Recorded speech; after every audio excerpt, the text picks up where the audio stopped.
Hello, ladies and gentlemen. Welcome to a very special night because it's grand finals for LAS Premade.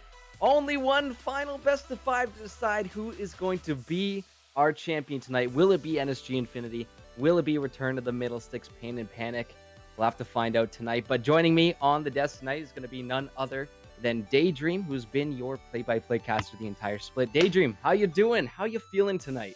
I'm feeling great. I'm in such a star presence. The legendary Gurf I get to co-cast. This is insane. This is like the only way to cap off finals. And yeah, like you said, finals. We're capping it off tonight. There can only be one, and unfortunately, we have two really good teams on our hands tonight that have fought for their spot here tonight, who have just played incredibly well throughout the regular season and here in playoffs as well too. So, I mean, we're going to be getting into it very shortly. The draft is almost ready to go for this first game, but anything that stands out to you or any players we want to keep our eyes on tonight? Yeah, first of all, we do have to note that NSG Infinity right now for game one, running with Frosty is Chaos instead of their usual support Shock.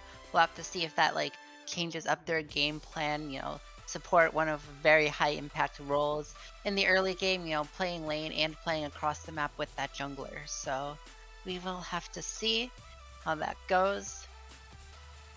We will. A lot of more points to talk about because there's a lot of great players to highlight tonight, but we have the ready check, and that means game number one. Well, at least the draft for game number one is going to be ready. Before we get in there, make sure to get those channel points ready and get ready for those predictions as soon as they open up. But let's give these guys the ready up, and let's hop on into draft for game number one of what's sure to be a pretty spicy series here. Just taking a look, though, across the board, and from some of this research I was doing, I was looking back mostly at the playoff games from these past two teams. And it seems to me there is a little bit of favoritism for what each of these teams are going to be approaching with. I'm kind of looking towards these top lanes. I think is going to be a fun one to watch. Tychorus, from the games I watched last week, was a bit of a beast, kind of scared me. Gave me nightmares with that York. He busted out. I would expect probably for some attention or some respect to be handed over towards that very strong pick. Same goes for potentially the Zac that Twitch Jungle was playing. Again, really good for roaming, really good for focusing into that top side, which is just, again, if you're going to play towards that aggressive top side lane, you want to get Tychorus ahead, and that's why we see a lot of these early ganking junglers that NSG seems to favor here. Yeah, I mean, I expect that if Angry Shovel Yorick gets through for Tychorus Nozick, I don't think Radham's gonna have a very fun time unless they have like some absolute masterclass tech prepared. I mean, Radham is known for their, sort of scrappy strategies, and they've seen this Yorick sort of do its magic throughout all of playoffs. You have to, imagine picks like that, picks like the Zac you mentioned. I also want to highlight Karma Divine's mid lane pool. Very non-traditional, I'd say, really playing for that team-wide control mage style with the Karma, the Seraphine, the Anivia. And speaking of the Anivia, that is going to be the very first ban. First one gone. It's actually 2 points, 2 great points that you mentioned there, Daydream. One, the fact that these teams are scrappy. They like to fight. That's what I'm kind of looking for in this draft, is picking a bunch of champions that are going to synergize well. We want big wombo combos. These guys will go at it head to head. It's going to be a very bloody series, I think, just based on what we've seen. The Warwick is going to be next to go, so NSG going to be taking that away from Shadeslayer, something that's one of his higher played champions, something that he actually did bring out in the semifinals. Caitlyn next to go, so as we're seeing from these bans, these teams have done their homework. They are taking away these key picks that have been bringing each of them success here. Be curious to see what they fill in those slots with, but that brings us to our next point too, the mid pools. I would say for both mid laners, Karma Divine and Poro Flambe have a lot of champions in their pool there, so kind of leaves it open to what can potentially get picked up here, but Blitzcrank next to go. And that's aimed directly at Matsuro there. If I've had my own experience dealing with the Blitzcrank here, and it has been rough. It was on stream a couple splits ago. You all know it. It was great. It was a fun time there, but really, really good champion for getting those picks, and nice to see that respect being handed over. Yeah, I mean, if NSG is learning anything from ROTM series against Lit Club, is that you do not let ROTM play Blitzcrank, because Blitzcrank sort of, ran through the map, was getting picks left after right, and sure, you can like make a bet that your team is gonna play better, or you can just avoid that problem entirely by banning the Blitzcrank. Really good to see that ban. I like taking away the Caitlyn from Densoft, and we see the Seraphine ban away from Dream Unforgiven, but that means the Misfortune is still up, and that will be locked in first pick for Return of the Middle Six. Yep, those two big champions there, the Seraphine and the Misfortune, two of Dream's, I would say, preferred picks, and had a lot of success with both of them in those semifinals. Picked up, I mean, those were the two champions that they played through, but Misfortune alone as a champion right now in this meta, we are seeing it played time and time again in the professional scene at Worlds right now. The answer is going to be a Trundle, so a little bit of tankiness coming in, and again, you have a lot of mobility. That kind of cuts down your angles, what Rodham is going to be drafting now, because that pillar can be such a pain to deal with. So really like that getting picked up too. It also does deny Rodham from potentially fluxing that Trundle around from jungle, or pretend we have seen Matsuro, I believe, pick up the Trundle once as a support, but that's going to be scooped up here for, I would say, it might be in the hands of Jungle Twitch. You never know if that's going to be flexed up to the top lane, but Leona next to come in, another favorite for NSG side. Big tank, big CC. Let's see what they want to pair it up with. Yeah, I mean, looking at the bans again, it makes sense that I feel like both teams were expecting this Misfortune blind. Throughout the semifinal series, Dream Unforgiven played exactly two champions, one of them being Seraphine, the other being Misfortune. Seraphine ban, that also technically is a ban against your own pool. Karma Divine often has the Seraphine banned against him as well. So I think NSG Infinity had to expect that, and that's a Lux locked in the mid lane. Oh my goodness, that is definitely some damage. Definitely in the pool of both our mid laners we were talking about earlier. So it is a lot of damage. Again, can be quite nice if you're looking for ganks from NSG in those early levels, but you get to the late game as a Lux, all you got to do is sit behind your team, let that front line tank it up, and you are just going to be pumping out incredible amounts of damage. So definitely a strong pick coming in here. The Thresh, I also want to just notice that one is one of Matsuro's highest played champions, but we have the bot lanes locked in, so this gives us a little bit of time to talk about what we're going to see in this bot lane. Is, as a Thresh, you have that Flay to keep the Leona off as soon as you see the Zenith Blade going in. Misfortune, with her W at least has an extra little bit of mobility, but from what I have seen on the side of NSG, Densoft is an incredibly aggressive ADC, and that plays to his strengths. Can get in the face of Dream and Matsuro. So I like that Thresh there for Matsuro to say, hey, you know what? Let's not come anywhere near my ADC. Yeah, and we see the Kaisa locked in for Densoft. Now, Kaisa Leona into MF Thresh is kind of miserable in the 2v2. Leona can never get it picked because they're gonna get flayed out of the Zenith Blade. Kaisa also just sort of gets destroyed by Misfortune in the early laning phase. Picking the Kaisa signals to me that NSG's game plan is going to be drop the Leona R on one of the immobile squishies, this Lux or this Misfortune, either the Leona R or the Trundle Pillar, and then just send in your Kaisa and whoever your top laner is, or even I don't know if Karma Divine plays any diving mid laners, but send in whoever your top laner is as well. Just kill their backline, ignore the safety of the Thresh, and win through those mid to late game skirmishes, because they did draft themselves a bit of a losing 2v2 lane, but it's a long-term stock plan. It's definitely going to be a little bit difficult if that Cinder gets anywhere near Misfortune. So positioning is going to be very key here for Rodham.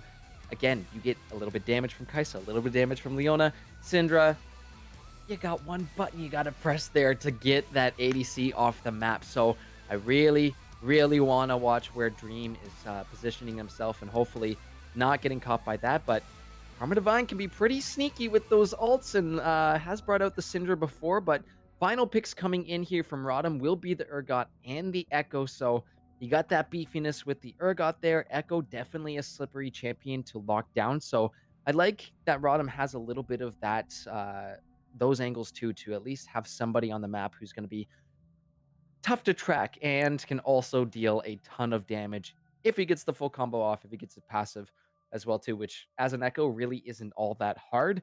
You have an undo button as well too, which is definitely going to help if that Leona gets on top of you. But this is a beefy NSG team that I'm seeing here. Yeah, I mean, you have to ban the Yorick as Radom Phase 2. That's no question about that. And then you have to ban the Malphite because otherwise your MF Lux is going to get dived on, but that means the Ornn is left up for NSG Infinity. And I think throughout the split, regular season, and playoffs, this Ornn pick has been like the go to for Tychurus, Enozik. You know, just picking Ornn into any comp, pressing R, outscaling NSG Infinity has always been like fine to play for late game. They don't need to necessarily, win lane and win games. They have confidence in their team fighting, they have confidence in their mental resilience. And Ornn just fits that playstyle really good. I mean, Ornn isn't going to be diving along with this Kaisa. I mean, I Mhm. guess this Kaisa doesn't really have any other dive buddies besides like Trundle like running up. So you're gonna have to time that killer instinct, very, very carefully. But I think NSG Infinity is fine with that. Who needs like a diving top laner when you can just get the Ornn that has been such an integral part to your team's success for the entire split? Absolutely. And now I'm looking at this a little closer. Does seem to be that Echo is going into the hands of Shadeslayer, so that is definitely a mobile champion. It's been a while since I've seen an Echo in the jungle. How about you, Daydream? Echo the jungle's fine right now. Yeah, It's like Echo one wasn't affected by Gordrinker nerfs because you don't go Gordrinker on Echo. I And would hope not. I feel like given how like the patch has played out, we've had about a week on this new patch, and Gordrinker is sort of nowhere to be found. I wouldn't say nowhere to be found. People are still picking Gordrinker champions, but they feel a lot weaker. So picking a jungler that was previously strong, I assume Shadeslayer has some level of experience on this Echo, and wasn't gutted in the previous patch, Hmm. feels very good. You want something mobile, of course, against like Trundle, Leona, Ornn. You need some movement around the map, movement around fights. So I really like this Echo pick. I think Echo, in the early game especially too, can have some pretty good gank setup with that parallel convergence. Absolutely. And if you're looking for a lane to gank, I mean, maybe early game Ornn, you put it out there as an option. But if we're looking at what we've seen classically from NSG, they put a lot of resources up into that top lane uh for Tychurus. So I'm expecting maybe, or at least I would hope, Shadeslayer is going to play towards that bot lane and maybe look to pick off Densoff a couple times again. Once once that NSG ADC starts to get rolling, the lead snowballs very, very quickly because they will play to that advantage. So I'm hoping with this bot lane, we see almost a little bit of a bait here coming in from Dream Master. I'll be like, don't worry, come towards us, come towards us. This is all good. And then all of a sudden, Thresh Hook hits, Echo's coming in, and that's where we start to see some gold rolling in from ROTM. But individually, I would say we got big team fighting teams once again. This is going to be I I'm thinking again, hypothesizing here. We're just making predictions here because who knows what the heck happens once we actually enter the Rift. We've seen so much stuff happen over the time we've been here at Legends, but I would think these teams are both going to be focused around getting those big objectives, going for those dragons early on, and with NSG being on the red side first, um, I'm hoping to see a little bit of focus towards these early dragons because again, a lot of times once we see those souls picked up early, it can be a huge help to these teams. Imagine NSG this game with a mountain soul with the amount of tankiness they already have. Yeah, I mean, it does come down to like Dragon RNG. Like you can't play around getting Mountain Soul. I mean, the other thing about Dragon Soul is that like besides Cloud Soul, every single soul is like easy to fit into your composition. Hmm. Like looking at Cloud Soul, I mean, Echo ult's cooldown going down. I mean, I guess with the Urgot being able to get like being able to get that movement speed after like casting the ultimate, makes you a big scary threat. On the other side, I feel like Cloud Soul is fine for NSG Infinity, but I don't know.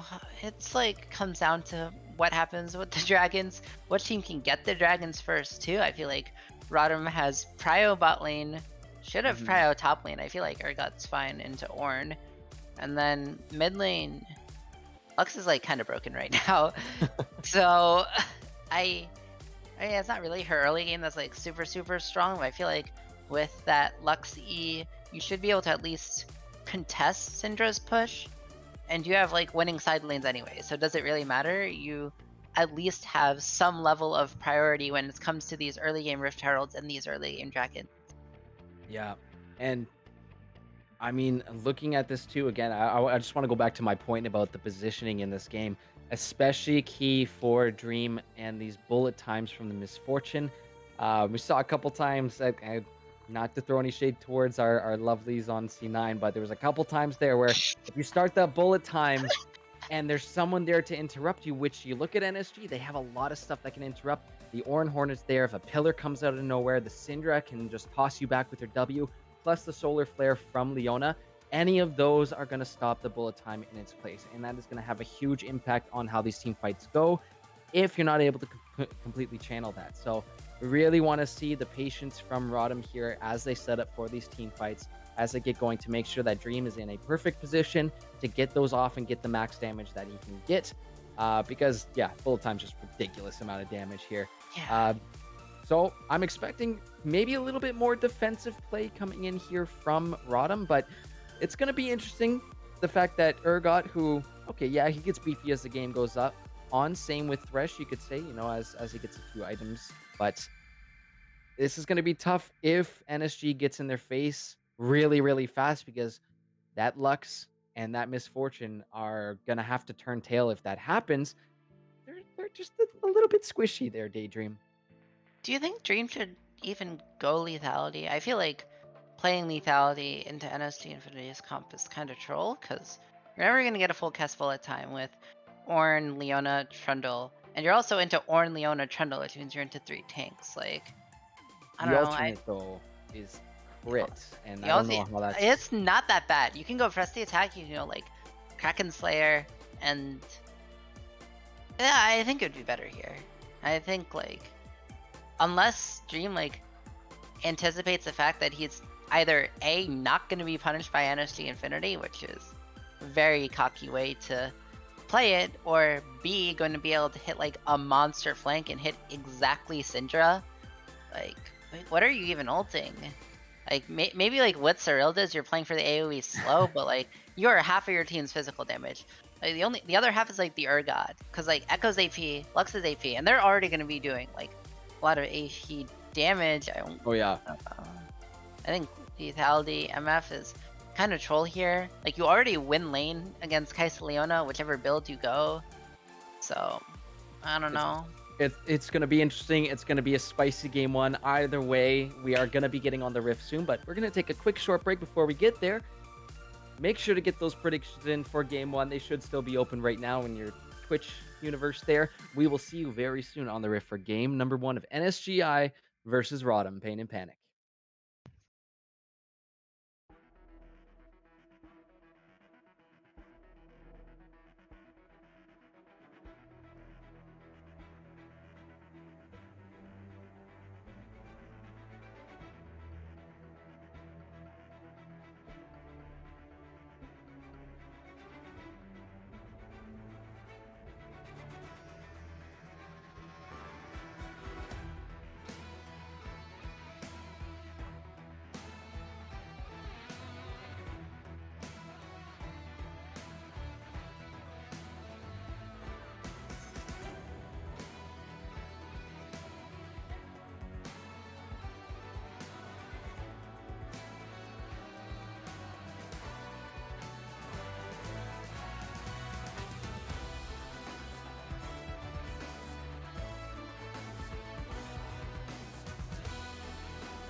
Welcome back, ladies and gentlemen, to Game 1 of the LAS Premade Grand Finals for this Fall 2021 split. As you can see here, bit of a safe start for everybody. 5-point defense from either side. It's just everybody's lining up, respecting each other, and I respect that. I respect the respect, Daydream. I don't. I want to see some level 1 fighting. Yeah, me too. Every single cast, I come in here and I like get excited for an invade. I get excited for a level 1 skirmish, and it never happens. And it makes me so sad. Okay, maybe not in game 1, but we'll see as the night goes on if one of these teams are feeling a little bit more spicy than the other. But honestly, I think with this first game, you just getting warmed up here, getting yourself mentally into this best of 5 series tonight, as we've seen a few of these finals go the full distance here, and I wouldn't put it past any of these two teams here, but we'll have to see how the night goes as it goes. But we will, I'm going to keep my eyes on that dragon. It will be a mountain to start off, so no mountain soul, but get ourselves an Infernal for game number 1. That'd be quite spicy. Let's start off before we get into some intricate laning. Let's start off with some runes and summoner spells. Yes. First thing I want to point out, Dream Unforgiven taking the cleanse, that is good. You know, that is the right decision. Playing into Leona, this Horn, I mean, mainly the Leona. Oh, wait, we're already getting a big trade scrambles going on to Tychurus Enozic. I mean, that Urgot is very, very scary, especially into those tank champions. I mean, he had the counter pick, he took the Ornn, but that, he didn't like take that for the counter pick, he took that for the team. And that's sort of showing with the favorable lane matchup for ROTM. As I was saying, yeah, we had Cleanse on the Misfortune. I would have liked to see Cleanse on the Lux too, but we see the hook coming in from Matsura of 5. Make it rain going down, but the Cleanse forced Dream Unforgiven getting turned on, has to flash away, heal from Dead Stop, looking to get a last auto attack. First blood answered back by Matsuro, but it looks like Frosty's Chaos might make it a 2-for-1. Looking to get the Zenith Blade, gets played away though, flash forward with the Q, and that is going to be 2 kills for the side of NSG Infinity. 3 minutes into the game, and Jungle Twitch is here to crash this cannon wave. This is pretty disastrous for what should have been a winning matchup. This is a bloody start to this grand finals. They go right on in, and I mean, that's kind of the scary part about that Leona, especially the fact that Frosty was able to take the exhaust, but a little bit more skirmishing actually happening up in that top lane right now too.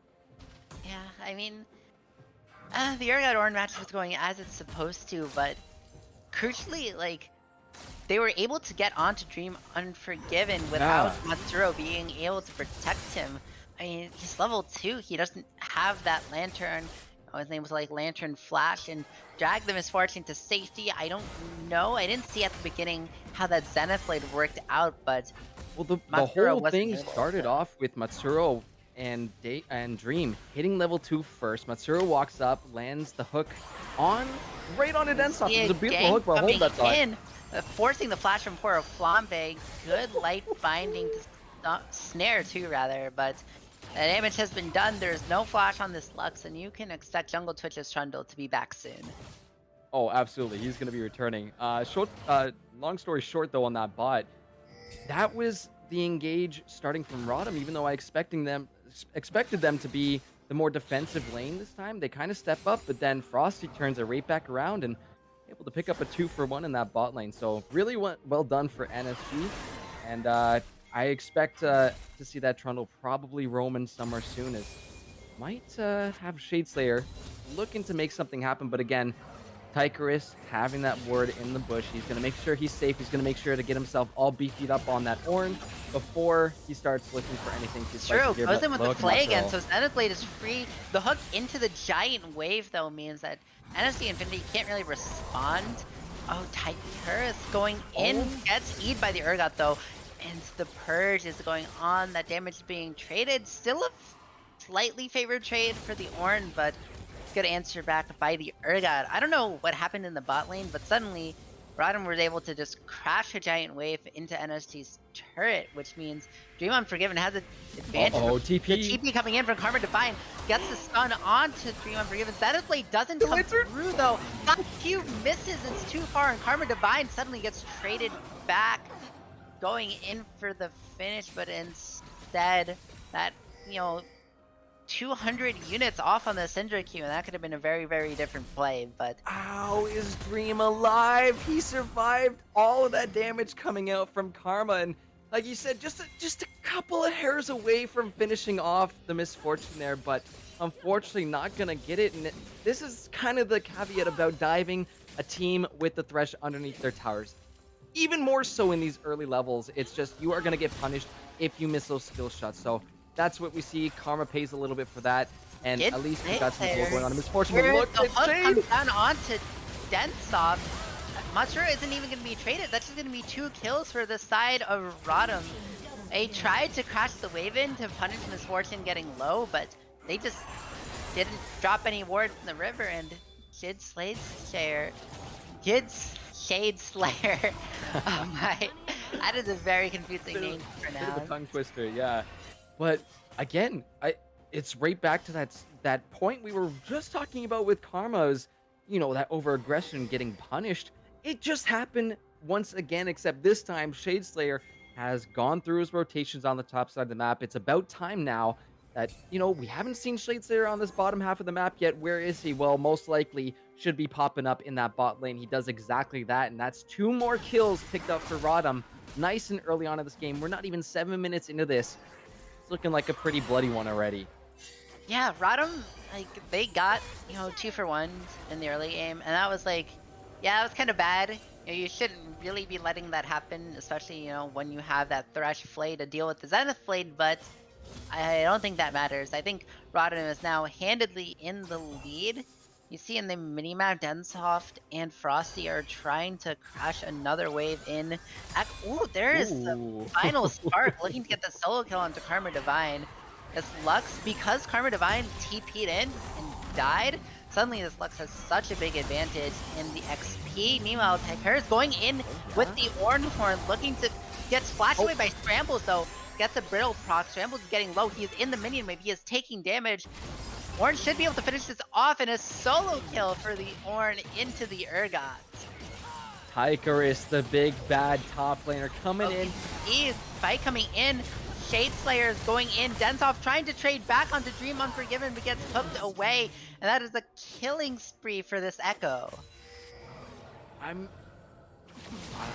don't want to sound like a broken record here, Daydream, but they are pushing up too aggressively. Densoft and Frosty are just in the faces of ROTM, and I think ROTM's kind of picked up on this. They're, okay, if you're going to want to shove us in all the time, if you want to fight all the time, let's just start sending Shade, you know what, it is a tongue twister, isn't it? Yeah, Shade Slayer in. But with that being said, you pick up the kills, and now objectives are being taken. That mountain is going to be scooped up here for ROTM, so it's going to be nice to at least add a little bit of armor and magic resistance to this squad early on. But at least, you know what, I do like this from Jungle Twitch, the fact that NSG were able to see that action happening on the bot side, are going to take their losses and at least pick up this Rift Herald right here. So I'm curious to see where it's going to go, but I wouldn't be shocked if they decide to send it top for Tykerus, continue putting the gold in their top. Yeah, I mean, I don't know. This is a very different NSG than the NSG I watched in semis and the NSG that I've casted before. They're trying to do so much in the bot lane, and you know, it worked at the beginning, but that's because ROTM like messed up. Like matchup wise, that 2 for 1 should never happen. I feel like it might have given Densoft and Frosty a little bit too much confidence to start going for these plays. I mean, there's a consolation prize. Your Ornn is beating the Urgot. You know, it looked kind of dire at the beginning, but Tykerus, you know, knows Ornn very, very, very well. I think that, you know, after seeing him the entire split, I think that's, you know, a pretty tame conclusion to say. But, you know, CS leads, you know, bit of an advantage for Urgot. It's pretty much even given that there are more minions on the side of Tykerus. Jungle also even, except Shade Slayer is 3-0. So yeah, being able to get off all of those ganks while still maintaining, you know, pride on these camps. But we see Tykerus going in again. The Ornhorn pops goodness the knock up onto this Urgot. Scrambles can do nothing but limp away. as there's no flash, but the Bellows breath is enough. That's a second solo kill for this Ornn. Well, on the other Hyper. side, look at the minimap right now. Where is Echo? Echo has absolutely ravaged the red side of this Trundle. Jungle Twitch looking to fight something back in the bot lane, maybe. Knowing your Echo's up there, knowing Shadeslayer is cleared up, you gotta know this Jungle Twitch is coming in! Yeah, force the flash of Matsuro, but there's gonna be not enough CC, and you get Thresh Flash, but Thresh Flash is not worth giving up your entire top side. This Echo is going to be an absolute demon on the Rift. You know, almost has that Proto Belt, and Dream and Matsuro still are vibing in lane, but we see the on my way ping from the Echo. They're looking to try and maybe force a 3v3. Good double up, getting a chunk onto that Leona. Meanwhile, in the mid lane, Flamba has that level lead onto Karma Divine, so that suddenly is a less favorable matchup. Lots of things coming down towards the bot lane, though. I think we're gonna have a party. Where are you going? Goes in, just gets picked up by Dream Unforgiven. Jungle Twitch is here, but it's too little, too late. Bullet time, a bit of an anti-synergy there with the hook, but doesn't matter. That is the double kill, and oh, lovely stuff from ROTM. Isa gonna start respecting Dream and Matsuro. Already 3-1 on this misfortune. You see another trade going in. Scramble, I mean, there's no Ornhorn, right? This can't be a kill, but Scramble is sort of playing with fire here.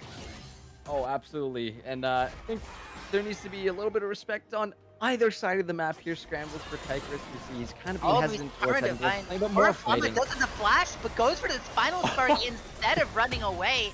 That suddenly is a kill back onto Karma Divine. That should help alleviate some of the pressure that was gained through the failed TP play. And I just have to say, right? the pillar to take the Lux out of that, well, not really take her out, but to move her just to the side so that final coming in, but more fighting, more fighting. Ornn is here to match. The Rift Herald gets killed by Shadeslayer. Icarus going in, pops the Ornhorn again, but they're looking to burst down. The hook stops the R2 from the Ornn, but the first kill comes down. That is Scrambles going down. Both top laners have been killed, as we see Lux TPing in as well. I don't know how I feel that play. Coming up. It's a bloody game, Daydream. So there's some rotations coming up here from the jungle, but could this be a pick onto the Echo though? Frosty going in with the stun, but the CC chain is not there. Echo able to chrono break out. For Flambe now going in, has full health, full mana, just TP'd in. Flash forward. Flare. That's a shutdown for Karma Divine. And suddenly an overstep as Dream Unforgiven just wasn't there to answer. They saw the Leona go for the initial play and they still didn't back out fast enough.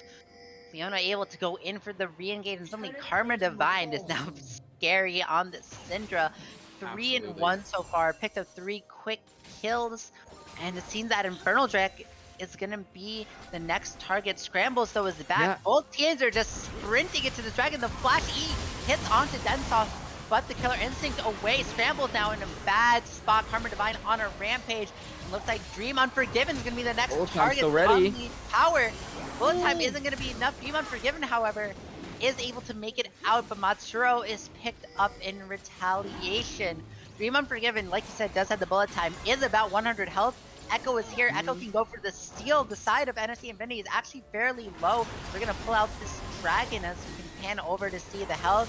Smited and chomped away, but displaced. Shadeslayer gets the pick. Is that going to be enough? There's no cover break. The light binding does root 2. Shadeslayer trying to run away. Densoft maybe taking a bit of damage here.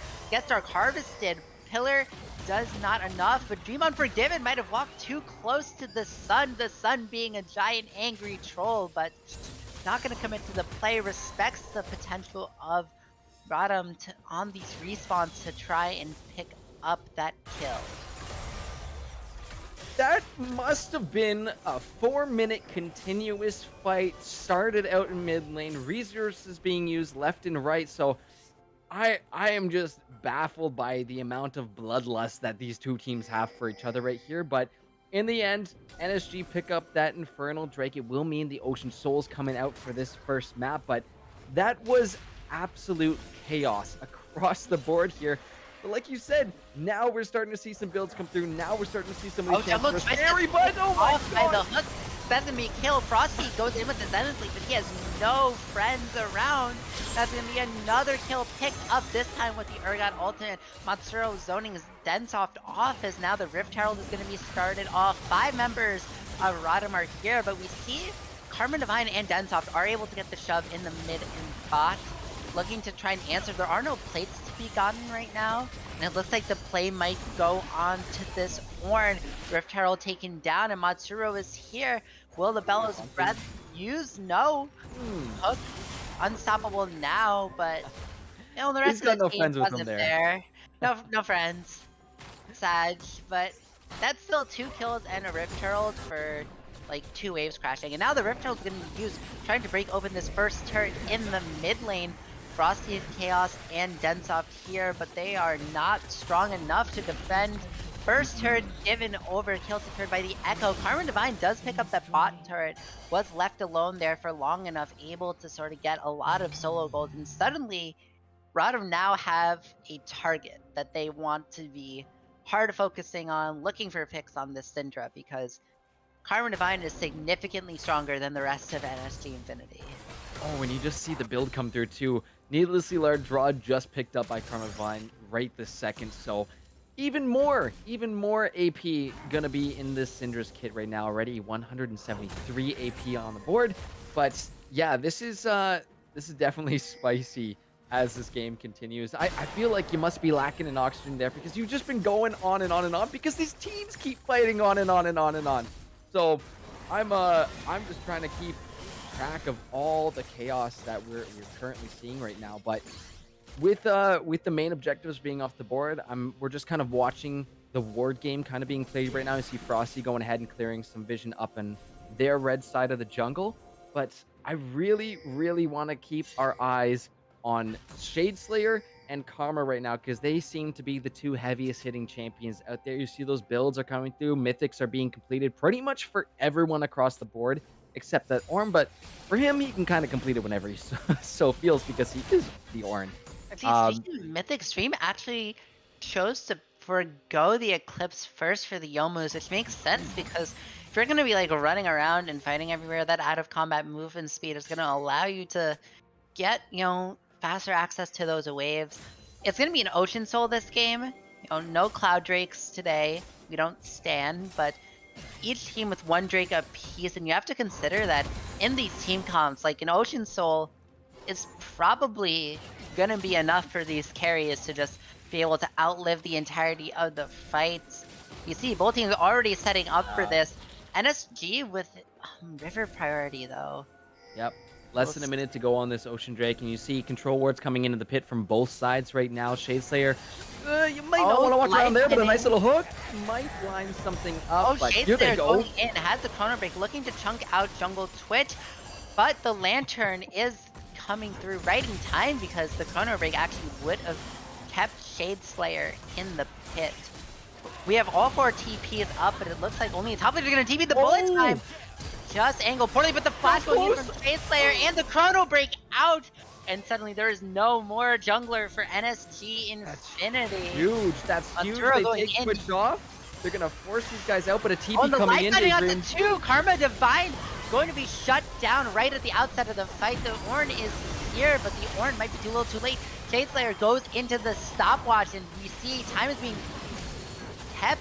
Actually, Shadeslayer goes down. Densoft might be able to pop off this fight. Flashes forward, looking to try and take out Oroflamba, but triple kill for Dream Unforgiven. Scrambles also with the TP. Densoft trying to make the hero play, but it was not enough. The rest of his team was not alive to give him the protection he needed to take down that Lux and that Misfortune. And suddenly, Dream Unforgiven is 6-1-7 on this Misfortune. I was talking about like a crit build angle, but if you were 6-1, you see the replay. Shadeslayer going in for the parallel convergence. Look at this, does huge get focused stun comes down. but goes into the stopwatch. Frosty responds with his own stopwatch, but the crucial Ornn is able to secure that first kill. You see the killer instinct. Matsuro goes down. Densoft flashes forward, but he just doesn't have the damage to kill Dream Unforgiven by flashing forward like that. Got a bit overeager. Maybe the play was to flash back over the wall and use your teammate as sort of a shield to kite back and get damage off that way, but you know, It's all in the past. Dream Unforgiven now very, very scary on this misfortune. Second dragon picked up for ROTM, so only 2 more for that coveted Ocean Soul. Yeah, you saw that fight, just absolute huge lockdown from Shadeslayer. Allowed ROTM to come in, clean this up, and like you said, Dream is now massive on that misfortune. We see the Eclipse does come through, which means, I mean, at this point, it's going to be a very, very strong misfortune with those bullet times, but Scrambles is doing a little bit of a dance around bot there with Jungle Twitch, but anyways, I look up at the scoreboard right now. It was a very close game. Still is a relatively close game, but ROTM are starting to push that advantage right now. We do have the Baron on the map as well, too. So another big fight like that, we might see potentially that focus being headed towards the Baron. But you take a look at your mini-map right now. Matsuro, Poro Flambe on their way down towards his bot lane. This could be trouble. Carbon Divine has no flash. Scrambles was actually able to force that out earlier, and it looks like Jungle Twitch is going to be the target. Commits to trying to save the inner turret. There's still 1 minion alive, but NSG's on the way, though. They just don't deal enough damage, and suddenly NSG is here. It's not going to be any commit to Light Binding, though, and that is a very, very dead Kaisa. The hook, too, onto Jungle Twitch.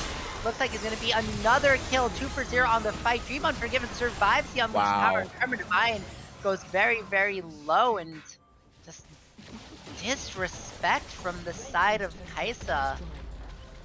Not, anticipating the fact that you're gonna, if you get hit by a Light Binding, you are dead. That final spark plus that bullet time. I mean, you don't really need the MF ult there too.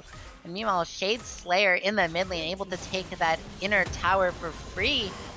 Yes, Ornn is getting gold on the top side, but that is Ornn. You do not care. You just want the damage threats of your team to have enough gold to be able to burst down Dream Unforgiven and Poro Flambe. Carbon Divine did not have enough damage to trade the MF there. And even though Carbon Divine was so ahead, Dream Unforgiven is even more ahead. Shade Slayer going in for this red buff. Densoft though, going to back away. Knows that his team is not there to support him. Maybe there is an angle if cooldowns are up where you can just burst down that Kaisa, but going playing for it safe. Play. It's greedy enough to steal the red buff and being invading the enemy jungle by yourself, knowing the entire team is coming to you very soon. But you know what? Still kind of showing that discipline to be like, I'm not that hungry enough for the Kaisa. We'll just go back. We'll take what we can get. But this right now, ROTM continuing to push that lead ahead. They're up 5k gold right now. They've got an extra dragon, and one of them being that Ocean Soul. So the question I have is, are we going to start seeing some more healing reduction, some grievous wounds coming through? And yes, we do. Double Bramble Vest already for the side of NSG on the Ornn, which came in pretty early on, but Leona has picked one up as well too. So both Frosty and Tychorus going to be showing that respect, and being the frontline tanks that they are, you're going to need to at least reduce that little bit of healing that's going to be coming out over these extended fights, which from the amount you've been casting, as we see right now too. Pick onto Frosty is chaos. Well, that was more of a quick one, Daydream, but as I was saying, a lot of long fights going on in this game, and we'll see if those grievous wounds come in, but it doesn't help if you face check a bush and their entire team is there. Not too much to be done about that one. Dream picking up his 8th kill of this game, Daydream. Yeah, Dream is very, very scary, and if you let Dream... Oh, wait, we see Densoft going in for a pick onto Scrambles. Goes in, Killer Instinct, though. Scrambles does not deal enough damage, but on the other side, Jungle Twitch getting picked off by the 4-man squad, and now your jungler is dead. So that is very, very, very bad. When the Ocean Dragon's soul point now is going to be coming up for the side of ROTM, you have to assume that this is just free for them. They can just take it on spawn. They have vision control of the bot side. Carbon Divine and Densoft committed to getting that pick onto the Urgot, but you don't care about this Urgot. This Urgot is not the win condition. Densoft going for the Kraken Slayer. I assume maybe just expecting to only be able to hit the front line, but I feel like the bigger threats are on the side of, Dream Unforgiven and even Poro Flambe and Shade Slayer. And we see the teleport coming in. Oh boy. This might be a pick. Scrambles going in. The Ornhorn is there though, but the bullet time absolutely devastates the front line, and that's going to be one kill for Frosty Chaos, the first one to go down. Ornn as well gets picked up by the Urgot ulti. 2-0 on the fight so far. The hook onto Karma Divine. That is a clutch third kill. Matsuro is traded back with his 3-for-1 so far on the fight. And Densox, will he be able to do anything? No, another light binding, and that is 5-for-1. The Baron is live. An ace for ROTM. I almost said a clean ace, but devastating. Matsuro did give his life. That was devastating for NSG. Matsuro is the supports. He gives his life, but you can see how this one starts off, or at least how it was going. Scrambles scooping that kill up onto Tychus. There goes Matsuro. He gets in, he gets the big play off, and the rest of the damage coming in from these members of ROTM is going to be enough to just close this one out. And even Shadeslayer able to survive that one with his ultimate. So really, really great job from ROTM, and they convert this into a Baron. This lead is now up 7.5k gold for them. This is the winning condition that they have set themselves up for. So they just got to keep this tempo up. They got to keep rolling these fights, and they are looking to take this first game of the night. Yeah, I mean, that was a huge gold infusion. ROTM up about 7k gold here. Dream Unforgiven is 10-1-12, has the Cyrildas. So suddenly, like, the front line... Oh. Had a quick little pause here, but... yeah, hopefully that doesn't take too long here. Daydream, this is a spicy game to start this playoff series with. Oh my goodness.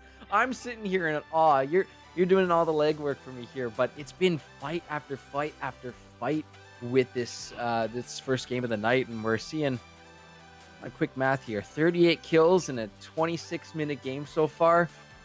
This is pretty bloody, and kind of what I was expecting with these two teams who love to fight, who love those big 5v5s here. But right now, ROTM's got that upper hand, and as we wait for this this pause to come undone, I'm trying to think of a way NSG can maybe find their way back in here, but ROTM is making it just so difficult. Yeah, I feel like NSG really played like ROTM's game in the early game. Like, ROTM is, you know, the scrappier team. You know, they often take, like, both teams do like the team fight, that is true. But I've noticed that, like, NSG likes the team fight a lot, like, later into the game. And they drafted to fight a lot later into the game with this Ornn, with this Kai'Sa, with this Syndra. And yet, like, they were forcing so many plays in the bot 2v2, you know, and this Echo was able to, you know, punish, you know, the over-aggression from NSG Infinity. I mean, I feel like that has been the theme of this game. Just over-aggression, not respecting the pick potential from ROTM. And it looks like we're going back into the game. Thankfully, that was a quick pause, and we'll see what ROTM can do with this Baron.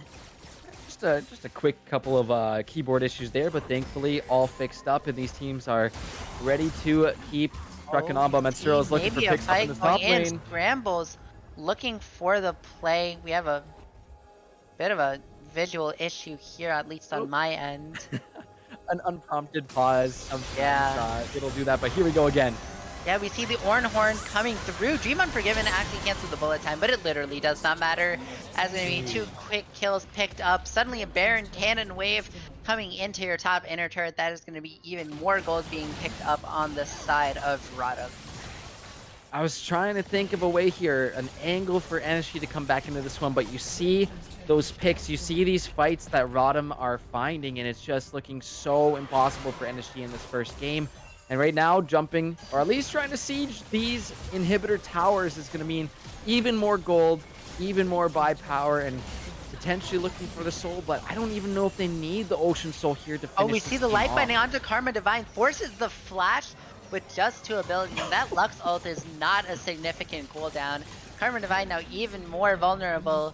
You have to assume that, like, ROTM just want to close out this game with this Baron. Maybe not even on this push, but they get another pick. Like, if they get like a light binding onto one of the carries, I think that's just game, right?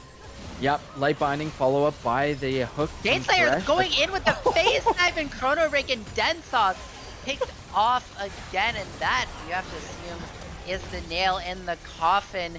ROTM taking down one Nexus tower, march forward, force the flash with another final spark. Ornn going in, gets the knockup onto one, but that is not enough. Nobody on ROTM is going down, and it looks like that will be game 1 for the side of Rotom Pain and Panic. ROTM coming in huge with game number 1 tonight. And I think you said it best, Daydream. This was a punishment here from ROTM. They showed the first part of their name there, the pain part, and they did not panic whatsoever. I mean, I know, terrible. That's terrible. That was But horrible. honestly, it was that over aggression we saw in the bot lane. Top lane was going pretty good for Tigris. He had that he had that solo kill going up there against Scrambles, but it was the overextension from Densoff. He gets caught up. Then we see a TP attempt coming in from Karma Divine. That got punished well too. And then a third attempt where Shadeslayer decided, hey, I want in on the fun too.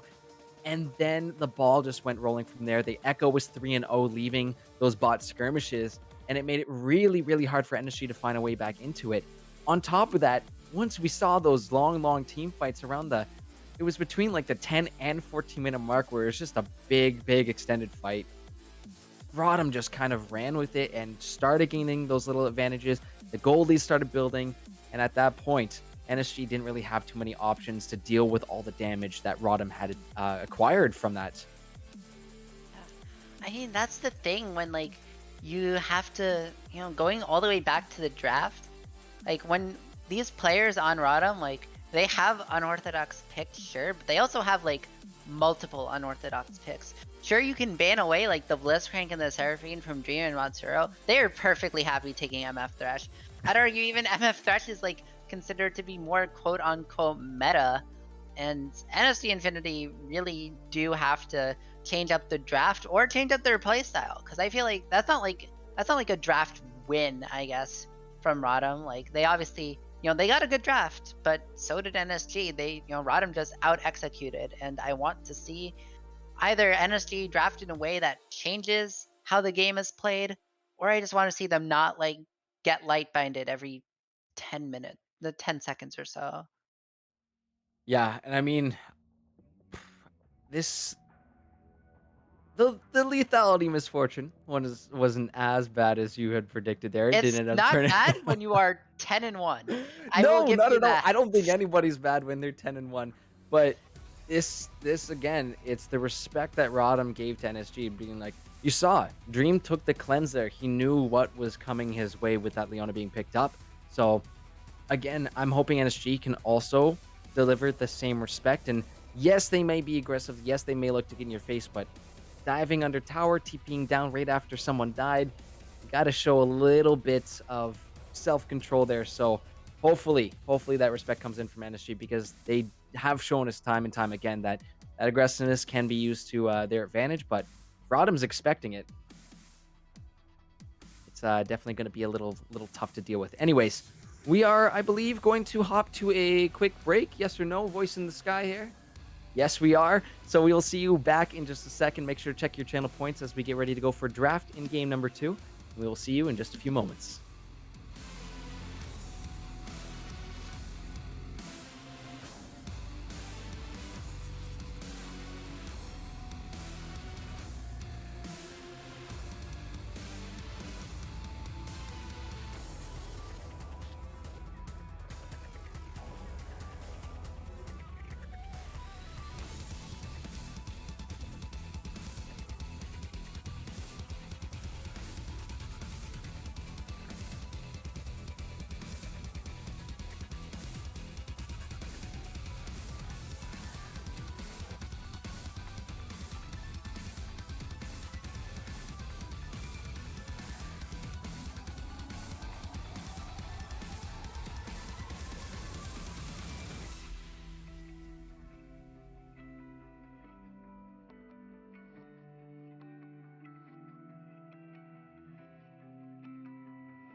Hello, ladies and gentlemen. Welcome back to the LAS Fall 2021 Grand Finals. We just saw ROTM pick up game number 1, and we're excited to get into the next game, which will be starting very soon. We've got our draft link, so we'll let our teams know we're ready. But before we go there, Daydream, anything specifically that stood out to you or something that you want to see in this next game?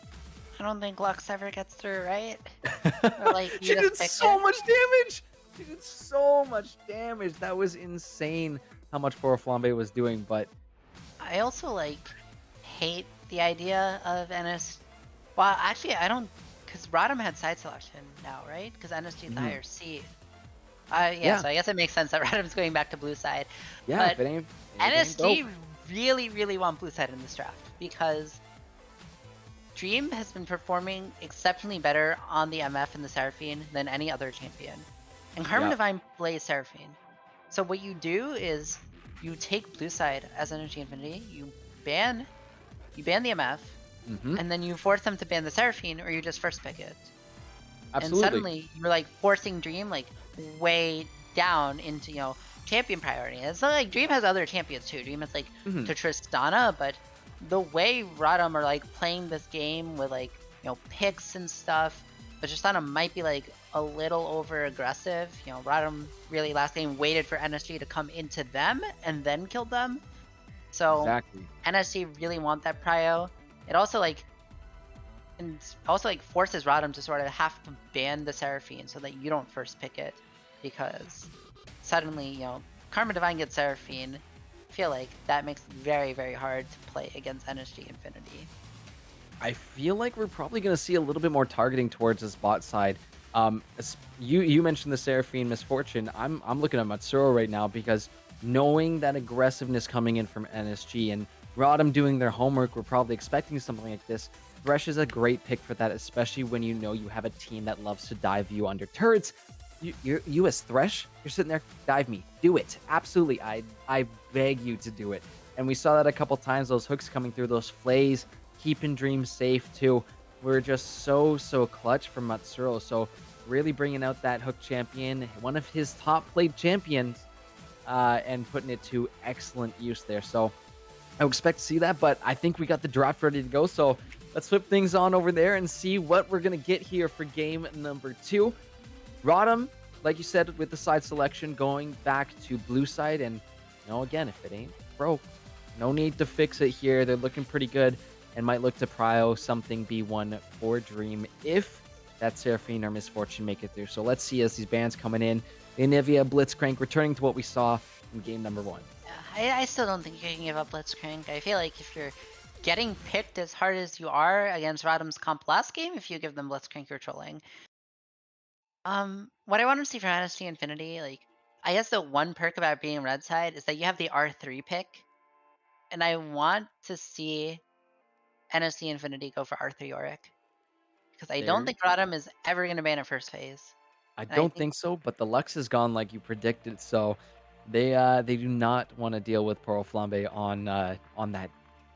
Just a bit of damage, but just a bit of damage and a bit of cooldown for the final spark. I don't know about you, but I also want to it's see insane. Seraphine left up, because you can trade Seraphine MF as long as Densoft plays MF, obviously. But I feel like Mhm. banning one of them and then allowing Rodham to first pick it is also kind of troll. But I was talking about like the one like bright spot of last game for NSGA was Tychurus on the Ornn was absolutely smashing scrambles. Yeah. That was, and that shouldn't be like a hard winning matchup for Ornn.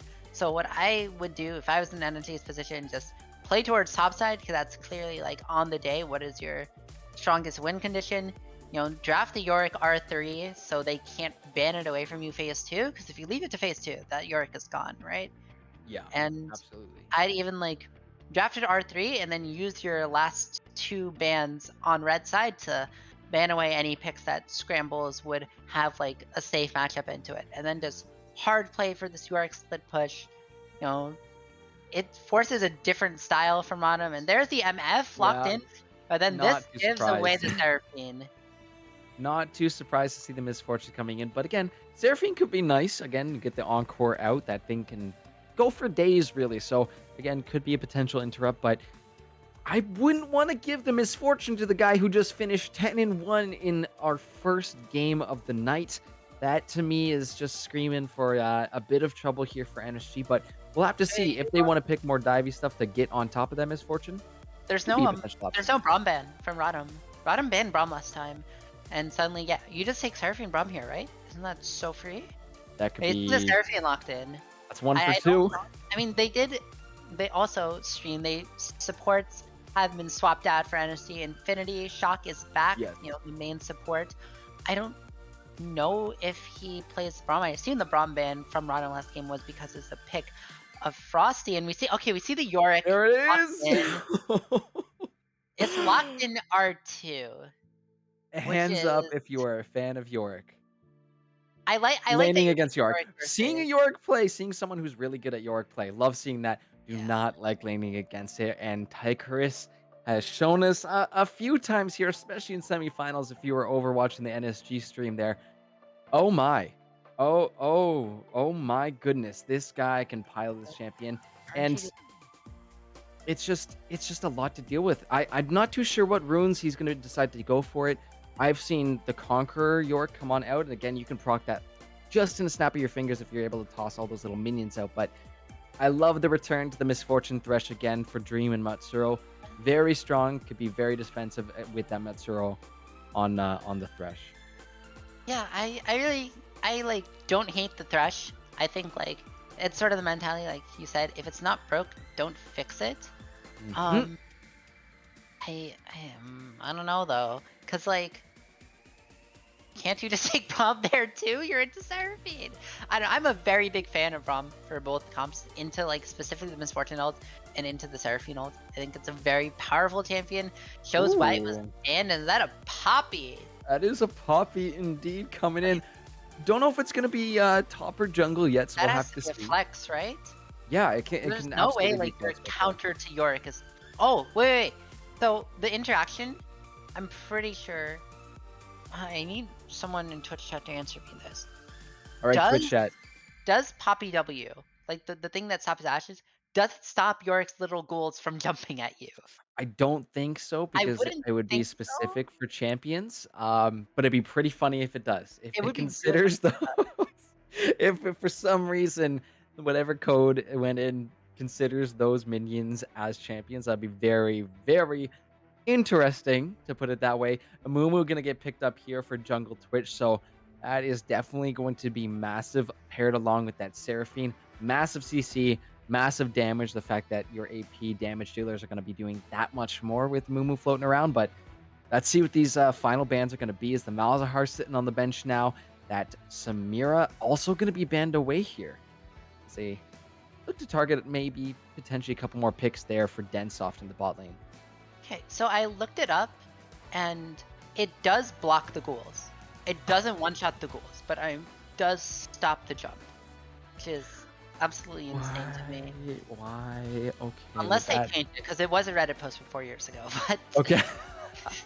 maybe they figured out like these aren't champions. Maybe they shouldn't be stopped by the Poppy W, but we'll see. If that is the case, I'm gonna get a good laugh out of it because that's honestly a big part of his kit is you toss the kids out, you have them just tearing around the ankles of I mean the best part of last week watching was the fact that you had Tychurus on the Yorick throwing his little minion children at Child Hater. I mean, it came full circle there. It really spoke to me there. But that was okay. hilarious. Morgana gonna get picked up here. I mean, this is actually nice. Shock and Karma here could flex the Seraphine Morgana. Both of them played both those champions, so really could end up in either one of those two lanes. Yeah, and we also had the Amumu locked in R3 for this side of NSG Infinity. I like that, you know, Amumu Seraphine, especially if you're gonna pick like a magic damage support. Like, I mean, I guess Seraphine could be support as well, but it's the same thing. Amumu does really good when your teammates have magic damage, and that is magic damage. There's the Oriana though for Poro Flamba, and we see the Shen locked in. So this is a Poppy jungle. You would Ooh, think, right? or is it River Shen? Ooh. I don't think It's it's been a River while since I've Sender. seen a River I Shen, don't so think most it's River likely Sender. no, I don't either. I would most likely put that Shen up in the top lane. The Orianna, though, is something that Poro Flambe played in 3 out of 5 of those semifinal matches, so this is something that they can pilot pretty well. 2 out of 3 of those games were wins, so I'm expecting some big shockwaves to come out, but that is gonna be a little bit difficult considering you have a Black Shield to deal with, and you also have to deal with that Amumu probably getting in your face to stop you from even pressing that R, but There's a Vayne! woo, that's a Hey, that spicy is pick. pretty spicy. Because Wow. one thing is that Vayne is like seems to be fine into this comp. Like as long as you don't get like shockwaved into bullet time, like there's not much that can exactly kill you. It's not. I Mhm. mean, it's like it's still Ori MF, but like last game there was like an Echo. Last game there was like an Urgot. As long as you're not like trolling and getting hit by like stray skill shots, you should have an easier time. The other problem is that you picked Poppy into Vayne. I mean, you picked Vayne into Poppy. So we talked about stopping Yorick goals. I think more importantly, you can stop Vayne Tumble. And if this Poppy, I want to see what like runes that Shade Slayer goes for this Poppy. I've seen people go like standard runes, like I think Dark Harvest is actually standard on Poppy Jungle. But I've also seen Mhm. people spice it up with stuff like the Predator, other stuff. It's depends on how he wants to play this game, It but it is a might be little tough. You It's a do have little Black Shield risky though. though. Yeah, yeah, the Black Shield's definitely gonna be nice, but it to me seems a little risky to be picking the Vayne R5 when you already see the Poppy up there. Knowing that Poppy has probably got a bit of a bullseye on those squishies out there on the map is, hey, I'm looking for this Vayne. I'm looking to crash on in, slam her into a wall, and make sure she does not move anywhere. Similarly, I'm sure Densov is thinking, I need to have my Condemn ready to go if this Poppy's anywhere near me. But again, it does offer risk, right? If you flash directly on top of the Vayne and pop your W as Poppy, where is she going? Not very far is the answer. So it does it just adds a little extra element of risk that I don't think is necessary, but a Vayne late game scaling up. I've said this time and time again on the casting desk. Those scary Vaynes in the late game are just absolutely brutal to deal with. Just will make your health disappear. Um, but again, to me, I'm looking at both these teams and it's just screaming team fight, team fight. Let's fight every second of this game. So Daydream, if you got the oxygen supplies ready to go, I hope so, because I'm feeling I'm another bloody one coming in. I'm constantly running on fumes. This is not good for me. Oh, this is going to be a great game for sure, too. And don't forget, once those predictions are up, to start getting your bets in for who's going to win game number 2 here. ROTM taking the first game of the night. They're currently up 1-0, but it's a best of 5. Anything can happen here tonight. I'm just hoping NSG can show some respect on over to ROTM. Not go for those overly aggressive dives, but go for, still show your aggressiveness. You can't just back off just because you had one rough game, you had a few punishments. You learn from that and say, okay, now that we know they will actually come and punish us for this behavior we've been probably getting away with for a little bit while now. We're in finals now. How are we going to kind of key that aggressiveness, or I guess focus it in a way that we don't get punished like that? And I think you brought it up too, Daydream, is maybe start to shift that focus towards the top lane. Like we saw a blip of it come in last game, but I want to see more resources being given on over to Tigris, even if he is proficient in those 1v1s, because we've seen him time and time again. We saw him last game taking on scrambles and winning that fight as an Ornn. Now he's on his York. Now he's going to be dealing tons of damage here. And even though he might win those 1v1s against the Shen, send the Mumu up there. That's just gold that should be going into Tigris's pocket. You get a late game Yorick, that's really huge. It's going to be so hard to deal with that. Yeah, I mean, I just want to see bot lane ward for NSG. I feel like that's a very big thing. I don't want to see because Poppy is also scary on a gank. Like if you get charged into a wall, that is very devastating to your health bar. I just want to see the aggression tempered at least from the bot lane of NSG Infinity, because felt very disrespectful from them last game to be playing the way they did into Dream and Montero's MF Thresh. You were against the same bot lane matchup. You know how they play it. Just focus on waves, focus on warding, and focus on getting your Yorick ahead. Yeah. Yeah, that is a scary pick. I think I've definitely said that enough, but it'll show. It'll show how this one goes. Saying that though, as Rodham, do you put those resources into keeping that Shen alive, or do you just do what Shadeslayer did last game, which was go and look for those gank spot? If you know a Densoff and Shock are going to be potentially pushed up here, do we go for those ganks? Do we continue to look for those punishes? I'm hoping Shadeslayer continues to keep those rotations and keep those ganks going because that game one was really good. Poppy can be relatively mobile as well too, so I'm hoping with that mobility in the hand of Shadeslayer, we see the return to those ganks and getting that gold into his team's pockets. Yeah, I mean, if I'm Rodham, I think the obvious play is to just stack like 2 waves, stack a cannon wave and like a normal wave, and then just dive bot just over and over and over and over and over again. Because killing the Zane is like going to be the main way to win the early game. Yeah. Yeah. This is You, gonna be a fun game, Daydream, but we'll have to see how it unfolds. Guys, we are going to take a quick little break as we get these teams ready to go, but we'll see you back here soon. Game number 2 on the way. Rodham up 1-0, and we'll have to see who takes game number 2 very soon. See you back on the Rift.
Welcome, ladies and gentlemen, to Summoner's Rift. I am Daydream. Girth is still dealing with some technical difficulties, sorry, but I will be here. You have me, and I can get us some good League of Legends casting. So we see maybe an invade coming through on the bot side from NSC Infinity. 30 seconds until minions spawn. How will they're spotted on a ward, so ROTM actually do know what is happening here. Yeah, there's not going to be any level 1 fighting. That is so smudge, but just standard getting into things. There is good ward coverage from the side of ROTM. Minions have spawned. So let's look at runes and masteries. We have Yorick going in with the grasp of the Undying and actually looking for a fight on scrambles. Shen Q should be enough to win that trade out. And Dream Unforgiven as well on the bot side, getting another ward onto this group buff. And it's going to be started up. Let's see. Yeah, so it's going to be standard. Bot side starts from both junglers. I wonder where they're going to go in the early game. Poppy did go the Aftershock instead of the Dark Harvest. So, gonna go for more of that tanky style along with the Shen and the Thresh. Bit similar to NSG's comp last game. We'll see Hook going down onto Densoft. This might be some more early bot lane action, but no, neither team going to commit to the fight.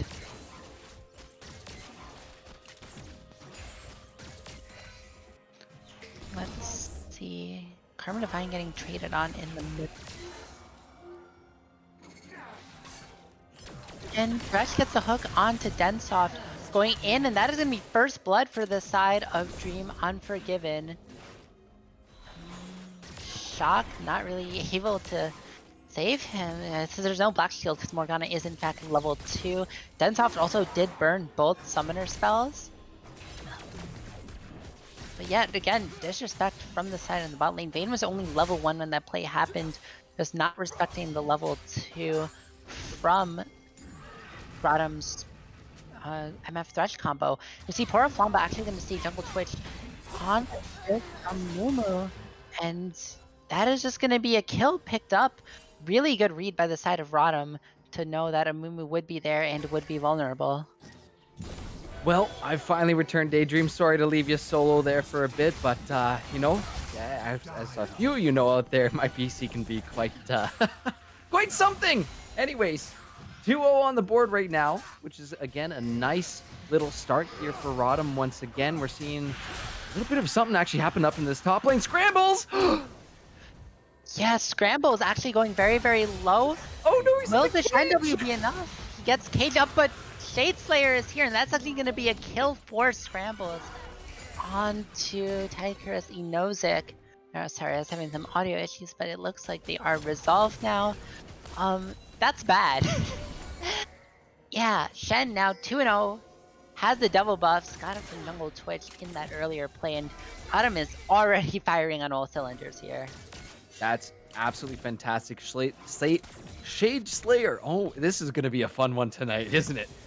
Again, being there to back up his team. Have a quick little DC, so hopefully that doesn't impact this too much here. But you see the gold where it's going right now, and this is what we're talking about. Putting a little bit more focus up into that top lane, making sure one of these big threats from NSGI are going to be hindered just ever so slightly, but Tigris does have that slight advantage in the CS right now, so at least keeping up in gold a little bit here with scrambles, but this is some really nice action we're seeing here from ROTM to start this one off.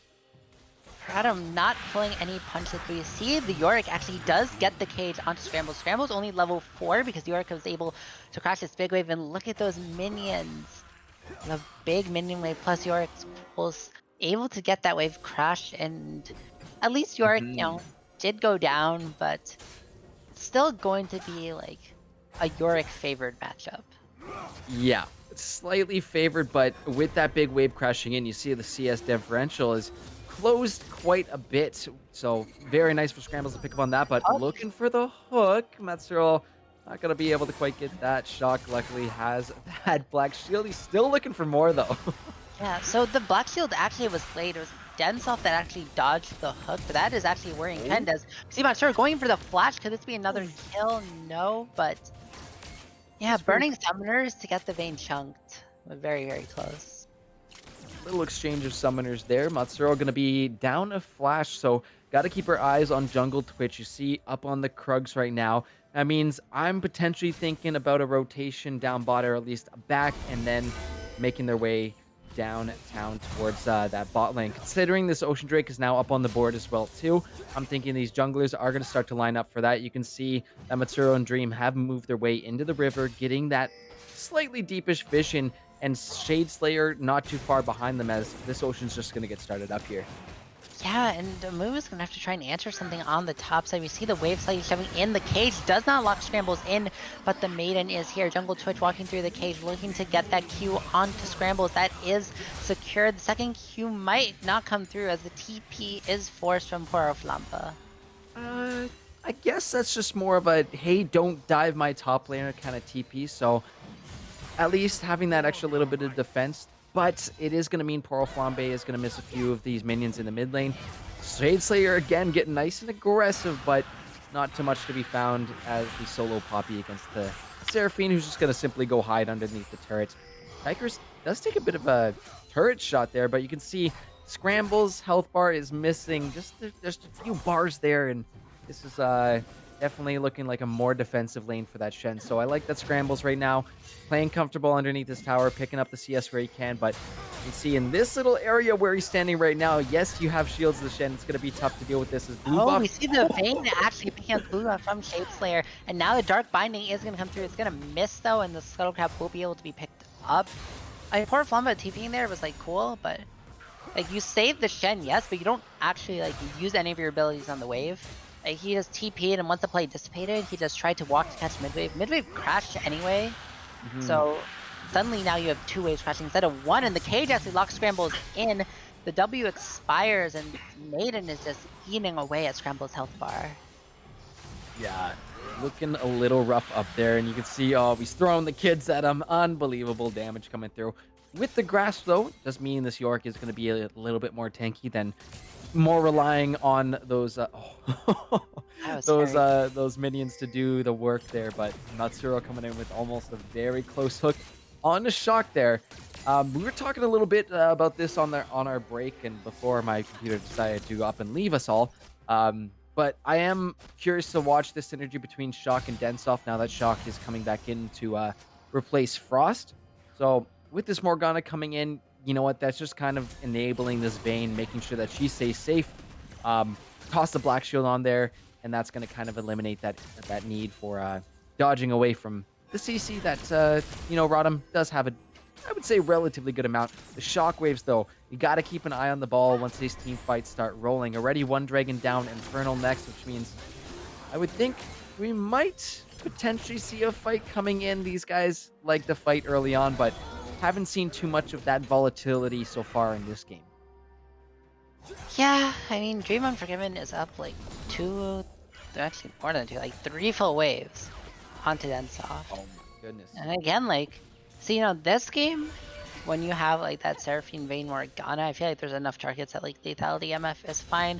You also have Poro Flamva to deal, like, I would hope Poro Flamva goes for Leandres to deal with that Yorick and that Ornn, but we see a lot of the gold is in the Shen, and that's sort of, not ideal. At least a lot of rounds gold, but we see the hook going through onto Shock to play. Back, Black Shield does not stop anything. Level 6 on the Morgana, but Densoft is here. Densoft getting a trade back. More action around the Herald pit, though. Action around the Herald. Scrambles is here, gets hooked up. The Curse of the Sad Mummy. Shade Slayer going to be the first one to go down. Poro Flamva is not here in time. Scrambles looking to flash over the wall, dodges the Encore. In the bot lane, fight still continuing. Trades as the wave is crashed into the bot tower.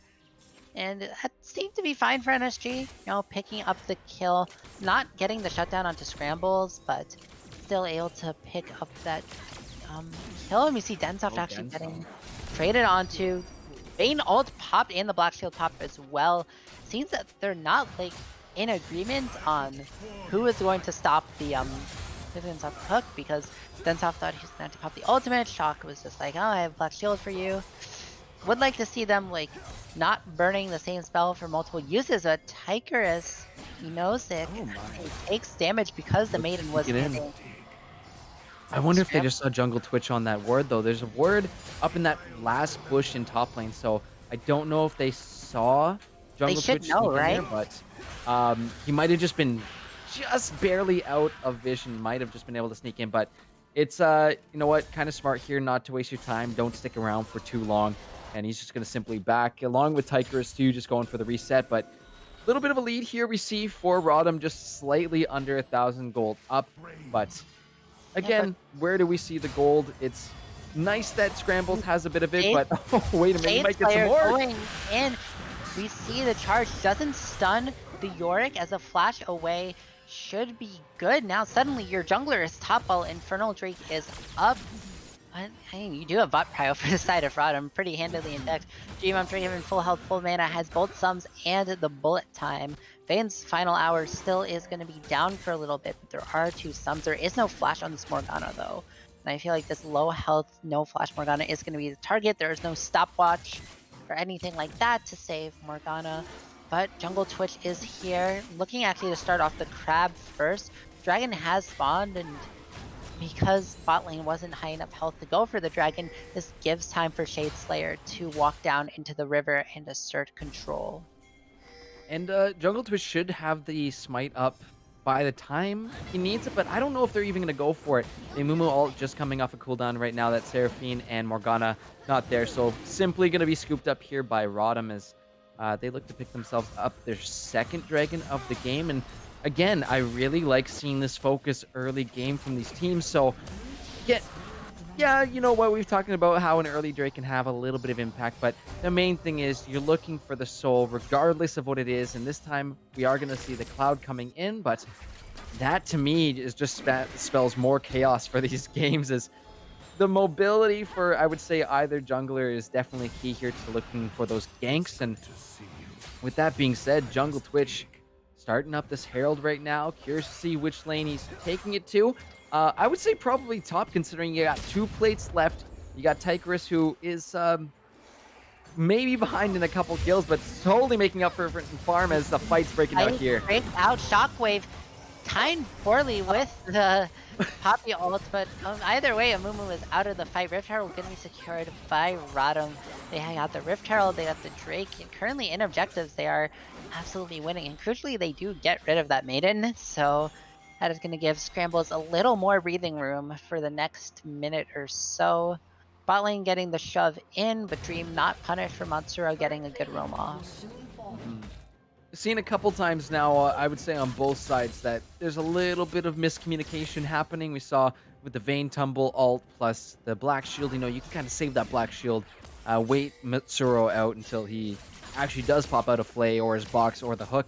And then just again right there with the Poppy ult on top of the Shockwave, they could have even potentially looked for a kill onto that Amumu, but why not just go for the Herald, make sure he gets on out of there. But Jungle Twitch, that's the sad mummy onto 2. Scrambles is locked up in the cage, and Karma Divine is here with the teleport. Encore onto 1. This should be 2 kills. Actually, Shade Slayer using the Poppy charge. Karma Divine, though, does have the Echo. Will get the Empowered E as 1 kill for NSG, as Scrambles now on the wrong side of the map. Poor Flamboy, though, looking to get the trade onto Jungle Twitch. The recall has started, but Chen is level 10. Amumu is only level 8. Karma Divine is here to help him out, but neither bot lane is coming as well, though. We see Yorick actually going to probably pick up the first turret off of this. Yes, first turret taken. Somehow Scrambles will escape with his life, but that is all Twitch had to do is check that back brush there, and he would have found a nice juicy Threshes. Sorry, a nice juicy Shen. My mind got a little distracted there because Matsuro landed some nice hooks in the bottom, but thankfully Shock with the Black Shield to make sure that one does not completely land. But as you said, first turret picked up for NSGI, which means they're going to have that slight little bit of a gold advantage here. Speaking about gold, though, I would say you would think it'd be evened out considering Dream has a big advantage in that bot lane, and Tychorus is plenty ahead on that CS, so roughly around the board, it should be evened out, but slight little advantage here for NSG. I just want to see Rotom punish the bot lane of NSGI. It's clear that this should be like sort of split map scenario, especially when you have the Shen and you have that Shen ultimate, but you aren't really able to punish the global presence of that Shen. But right as I say that, Shade Slayer going in gets Darkbound, though there are so many control wards on the side of NSGI, but oh, the Black Shield stops the charge and then Condemn away. No sums burned from the bot lane of NSG. Royal Flambe, though. Everyone is here. Yorick too walks down. Shade Slayer gets a Poppy ultimate onto this Morgana. It looks like the Shockwave into the bullet time. Is that going to be enough? The angle might not be it as the Encore hits 2 and Densoft is still full health. Channeled onto Dream Unforgiven, but the rest of his team is going down. Scrambles is now here, but it might be too little too late. Densoft looking to pick up Dream Unforgiven in the back as it is a clean 5-0 ace for NSG Infinity. 16-minute ace coming in for NSGI. And I mean, that started off like a good fight for ROTM. It looked really good for them. They started off, the Poppy got rid of that Morgana, the box to lock him down, and a Shockwave, plus the bullet time. That's so much for ROTM, but Densoft just kind of allowed to do whatever he wants on the back. That Encore to stun him off, and Densoft, you can see him just running around the back line, doing so much damage with those silver bolts, able to take out Dream while the rest of his team just cleans it up. So really well done for NSGI to turn that one around onto ROTM, and you can see they're the ones this time extending that lead. 7-3 for them right now. And this is the aggression from NSGI that we wanted to see, but you can obviously tell a little bit more respect being given to ROTM this time around, not going overly aggressive. As see a little bit of a dance going on here in the river. There you see the hook onto Jungle Twitch, the Shockwave as well, but that's just onto the Amumu. Jungle Twitch pops the Curse of the Sad Mummy. He will go down at the outset of the fight. As kill. Meanwhile, Dream Unforgiven though being picked up by this Yorick, and that is much more impactful kill for the fight. This Yorick is so strong. Shade Slayer the next target, but there's a hook onto Densoft, but there's no Shockwave. The Encore onto 2. Densoft picks up killing spree, is traded though. It's still 2 for 2 so far, but Shock, Karma Divine, and Tychorus Nozick are able to walk away for free. Matsuro goes for the hook on Karma Divine, but suddenly gets punished. The Angry Shovel is here, and the Angry Shovel takes no prisoners. Royal Flambe, the next one to go down as Scramble, the lone man standing, goes in for the taunt. Maybe looking to trade onto this Yorick, but he is too slow. Oh, wait! You're trolling! 1 second for the last auto, but instead gets hit by the Shen. Respawns are coming through though. This dragon might not be as free for NSG Infinity as they hope. It's right now just Karma Divine and Shock. Dream Unforgiven is here. Dream Unforgiven does still have the bullet time, but Dream Unforgiven is alone. Jungle Twitch is here. 3 seconds on the Amumu Q. Not going to look for the pick. Bullet time comes through, but it's an easy smite for Amumu as Soul Point is denied from ROTM. That was an absolute chaos fest in the bot lane. Okay, both teams ended up 2 for 2, and ROTM could have simply said, okay, we'll just walk away. We didn't win this fight, but instead they decided to go back in. Karma Divine sitting around the corner with the Encore, just able to do so much CC, lock these guys down, and NSG continue to push that lead. But yeah, a little bit of a question mark there for Tychorus walking back at that. He was completely out. I'm pretty sure his team could have finished off the Shen without him risking his life, but in the end, NSG coming out just a little bit more off of that trade. They're up 3.5k gold right now. Both teams still doing pretty good around the fact that they are focusing these objectives. The turrets aren't too out of control right now. ROTM even a dragon ahead. So this one's still pretty close for both these teams, as we're seeing a lot of pings coming up towards the top half of the map. Yorick pops the maiden, but Yorick is actually alone, gets Shockwave, not over the wall though. But this is a 4v1 for the side of ROTM. It looks like NSG looking instead give away the Yorick and instead trade the kill onto Dream Unforgiven. They see Tychorus. Tychorus picks up a box. Matsuro says, guess what? I've got another box too, so you can't even escape from here. And they just pointed Tychorus and say, get him. Absolutely just jump on this guy, knowing that how scary this Yorick is. So, you know what? If if that's the resources that you need to make sure this York is not as much as a threat as he is, so be it. Because you can see at this point, he's going to like to start to get his split push on. We That's see a the nice hook hook coming onto in. Densoff though. Channel pops onto Matsuro. The hook is nice, but they don't have like enough because there's no shockwave. Dream isn't there. They don't have enough to actually kill the Vayne. Oh, not quite with what they've got there. And I want to bring the attention back up to that top side map, especially looking at the itemization coming in from Tychorus here.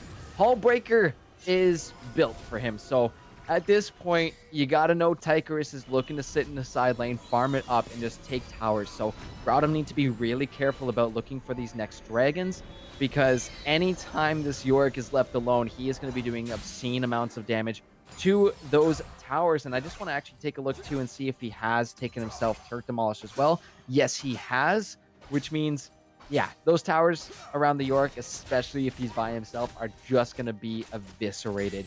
I really, really want to see ROTM hopefully focus on that. I mean, it makes it nice having the Shen, the fact that you can get a Stand Unite in there like that. You have double TPs on the side of ROTM too, so they can at least answer the side lane if needed. So if they do go and decide to 5-man stack on an objective, they can get someone over there to answer the Tychorus very, very quickly. But those towers also going to be disappearing very quickly, so it's going to be a timing game coming in here for ROTM. Yeah, we see.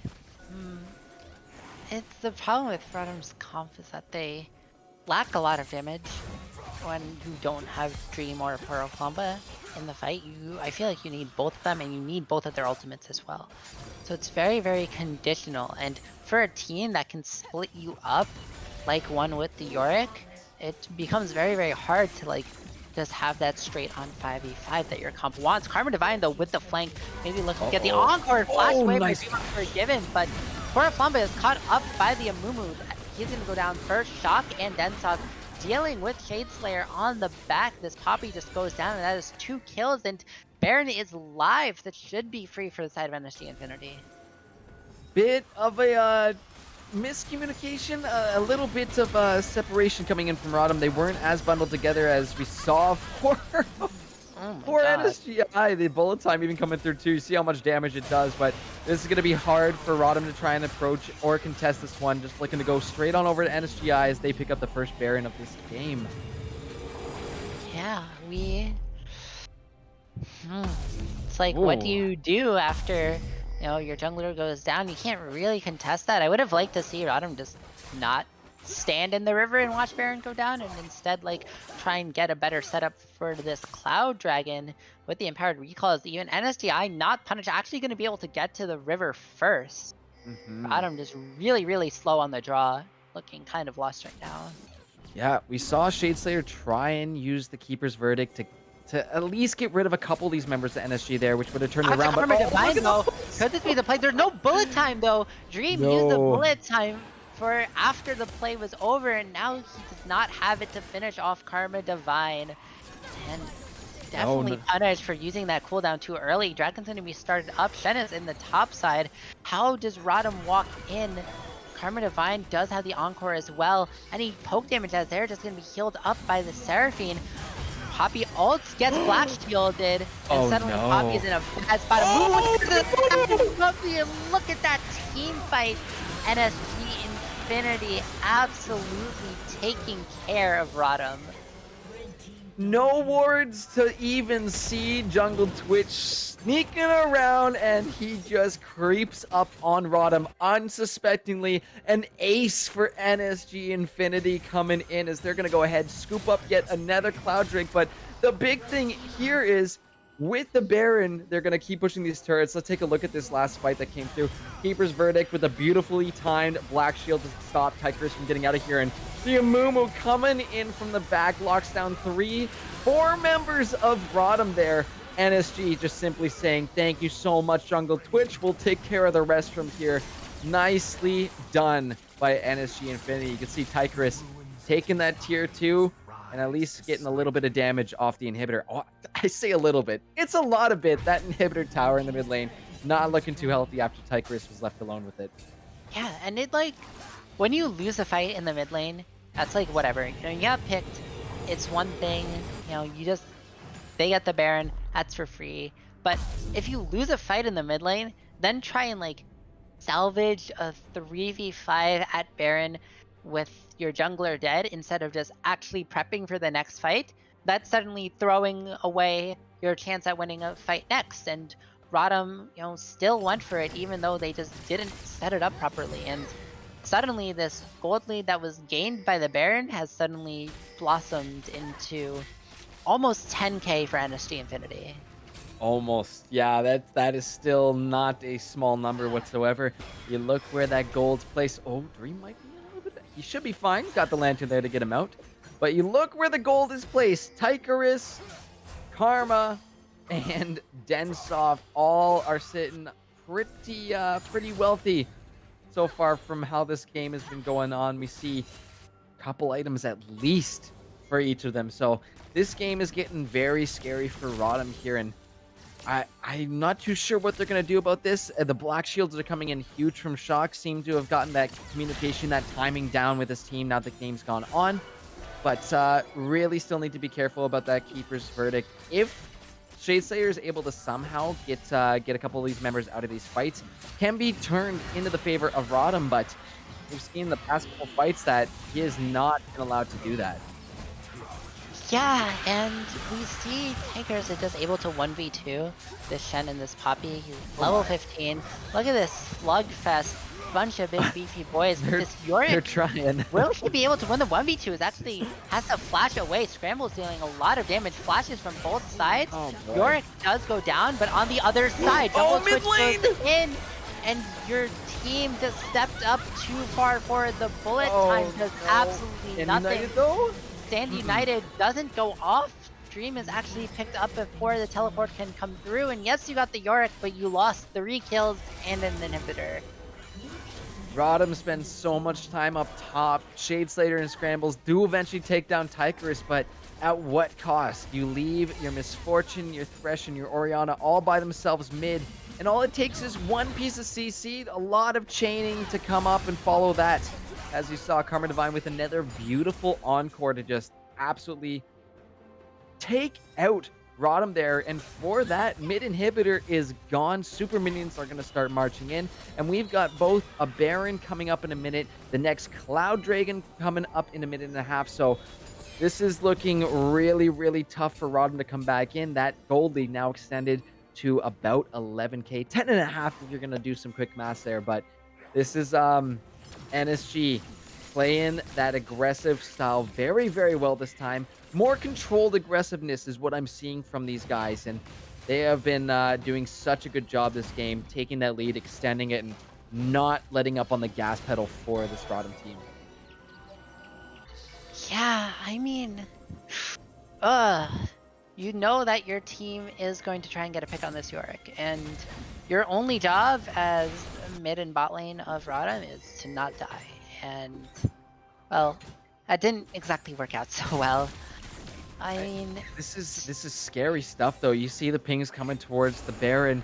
It's up in less than 10 seconds now, but everybody has their ults available over on the side of NSGI. You're still missing the Shen and the Poppy ultimates for ROTM, so if it gets started up, this could be scary. Yes, Tycheris is there, but you can see he's not going to take any damage. He's just walking away. NSC Infinity is sort of...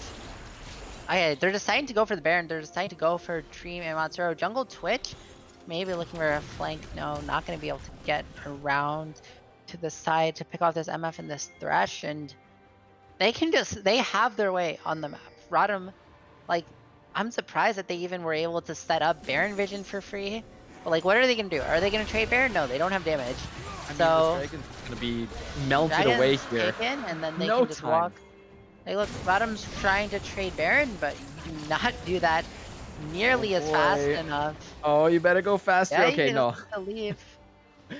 I think they make the right call. They back on off because they know that NSGI are going to be here in 2 seconds. So NSG actually looking to start this one up, and this is going to be very risky for ROTM to try and stop. That Encore is ready, and this is a very small choke point. Okay, Encore does miss, though. Shockwave also goes wide, though. Shock going in with the Morgana ulti. Bullet time doesn't kill Karma Divine, and Densoff is still full health. Densoff still going to be able to pop off in this fight. Scramble's going to be the first target. Goes down. 3 kills already. Oh. Jungle Twitch going in. Gets the Curse of the Sad Mummy onto the back line. And that is going to be a 5 for 1. They were able to pick up Karma Divine, but they just don't have the damage to deal with the rest of the team. That's just game, Daydream. All NSG got to do is walk it down mid. They've got the Baron buff. They've got the wave on the Nexus turrets. This is it right here. Looked like a bit of a crazy fight, but in the end, NSG have such fat wallets. They're going to go ahead and bonk around ROTM, take down these Nexus turrets, and that should just be game 2 for NSGI. Yeah, I mean, NSGI taking like sort of the disadvantage side selection on red side. Now suddenly like this is a big tempo swing because now you have side selection on NSGI. Now you can take blue side, and now that becomes a lot more scary for the side of ROTM because I want to see how this draft is going to go. There's immediate reactions from the side of ROTM's draft is that they have literally no damage. Like, you drafted Shen Poppy, and your Poppy went Aftershock too.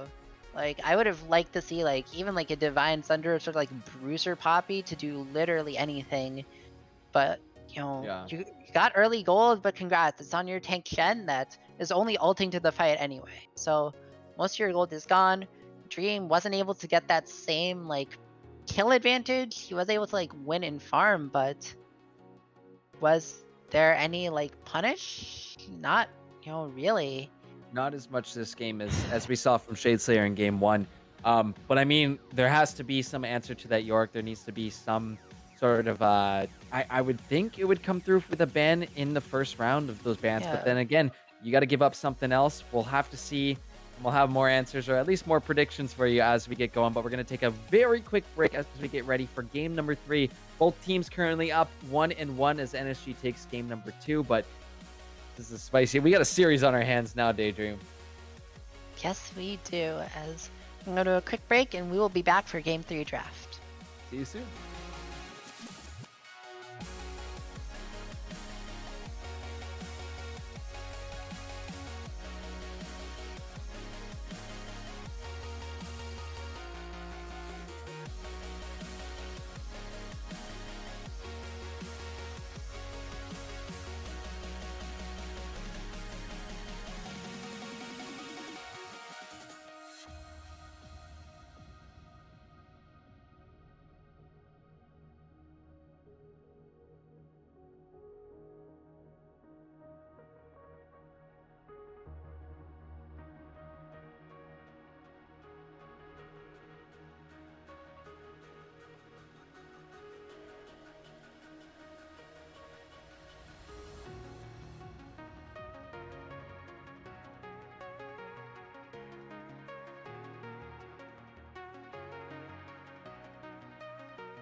Hello, internet gamer viewers.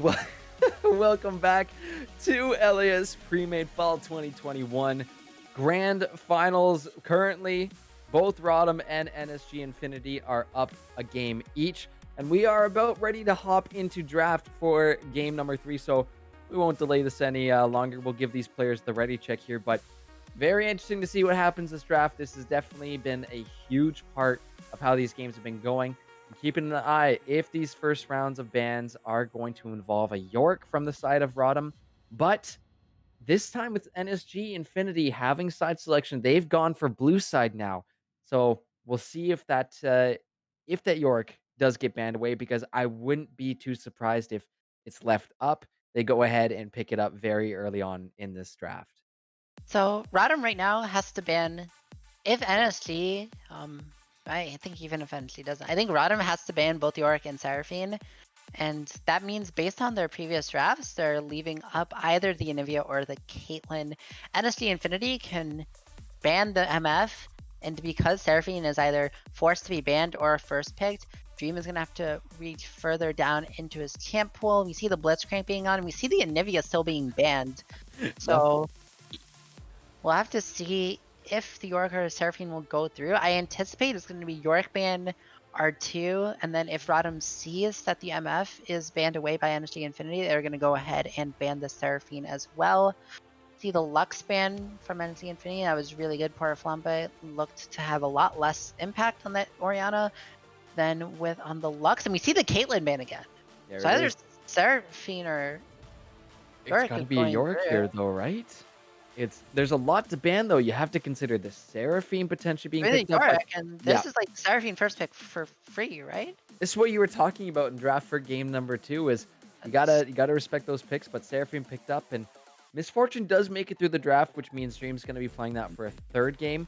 And to add to that, you have a Trundle gonna be added to the mix here. But okay. what we haven't seen from Jungle Twitch yet this series, which I'm a little surprised at, is no Zach. No Zach being picked up yet. This could potentially be the game, considering the Trundle's been taken away Zach from into him. Trundle is so troll. I don't think Zach gets locked in here. Trundle can stop Zach's E with his pillar, and Zach just becomes a free target for Trundle's ultimate. The Ash Ooh. locked in for Densoff with the Enchanted Crystal Arrow. That's gonna be a lot for pick potential. I want to see NSG Infinity just draft more for this team fight again. Just Mhm. uh, That's a lot of long range pick potential. You're absolutely right. So really need to be keeping an eye out for when those ultimates are off a cooldown. And I wouldn't doubt if NSG is just toss him out at any point because look at that too. Again, flex for Seraphine Morgana. We probably will see them on the same people Malzahar. again, but Malzahar coming through here Joe. for Poro Flambe. Okay. Radom needs to draft like a high damage top laner here because I guess Trundle is a lot more damage than Aftershock Poppy Jungle, but I don't necessarily think it's enough. Like, you're just gonna get blown up in these fights by NSG, and you're not gonna be able to particularly get the pick. You see the Malphite ban again? I wouldn't be surprised if Fan 2 is just the Ornn. Hmm. Ornn's, with to supplement that engage. The Urgot ban away from NSG Infinity, so yeah, they're gonna try and like take away these damage top lane options, Yeah. especially if the pools are incongruous. I think right now the plan is for Rodham is to counter pick a top laner for scrambles, considering you still have these two, the B4, B5 coming in soon. It's gonna reveal the top pick for Tychorus, and the smart thing for Rodham to do next would to be picking up a support for Matsuro with this R4. So I wouldn't be surprised if they decided to go for a Thresh again, but Morgana does make it a tough time looking for those hooks. We saw a bunch of time once the synergy started coming out from NSG. We saw those black shields getting timed a lot more cleanly. Um, so, as I say that though, that's the final pick. So There you go. even respect being handed over to Matsuro's pick on the Thresh. So gonna be have to be something different here, being picked up from Matsuro in game 3. So yeah, we see a different type of composition. I like banning the Thresh. I think an MF. I guess maybe giving over Warwick is kind of troll. So maybe you can just not ban the MF. Just keep the Another one of Karma Matsuro's Wand. pick. So this Karma is gonna be very, very different for you. Karma is very good into Morgana, by the way. That Hmm. is like the premier counter pick. I feel like it would have been just better for NSG Infinity had Matsuro gotten Thresh. I feel like, Karma, especially with this composition, speeding up the Trundle and speeding up the Malzahar as well. I That's a mean, big one for sure. The E shields with the speed is going to be huge for dodging, even dodging those lockdowns. The arrow, the Q from Morgana is going to be nice. Mumu coming in again, so again tank and lockdown. The amount of CC we are seeing from NSG Infinity right now is insane. And yeah, just splash a little. Let's just put a little bit more in there with the set pick. Though this does make me curious, and I know I was listening to Cursive and Echo talk about this pick as a potential top lane to come in. I know it's a potential counter as well to the set, but are they gonna put scrambles on the little tiny Yordle up in the top lane? That's a big question.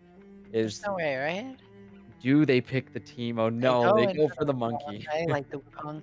You just want to pick stuff that synergizes with Karma Speed. I don't know. I feel like NSG drafted Teamfight, but Rodham like actually changed their draft to adapt to the playstyle. I think it's a harder to execute draft by Rodham because you have to be like good at playing around this Karma. But I think like if they're able to use these champions to their full potential, then I think Rodham should have the advantage. NSG forced to pay the QSS tax because you cannot cleanse Malzahar's Suppress. Honestly, I wouldn't even hate QSS on the side of Rodham though. Holy cow, that's a lot of CC.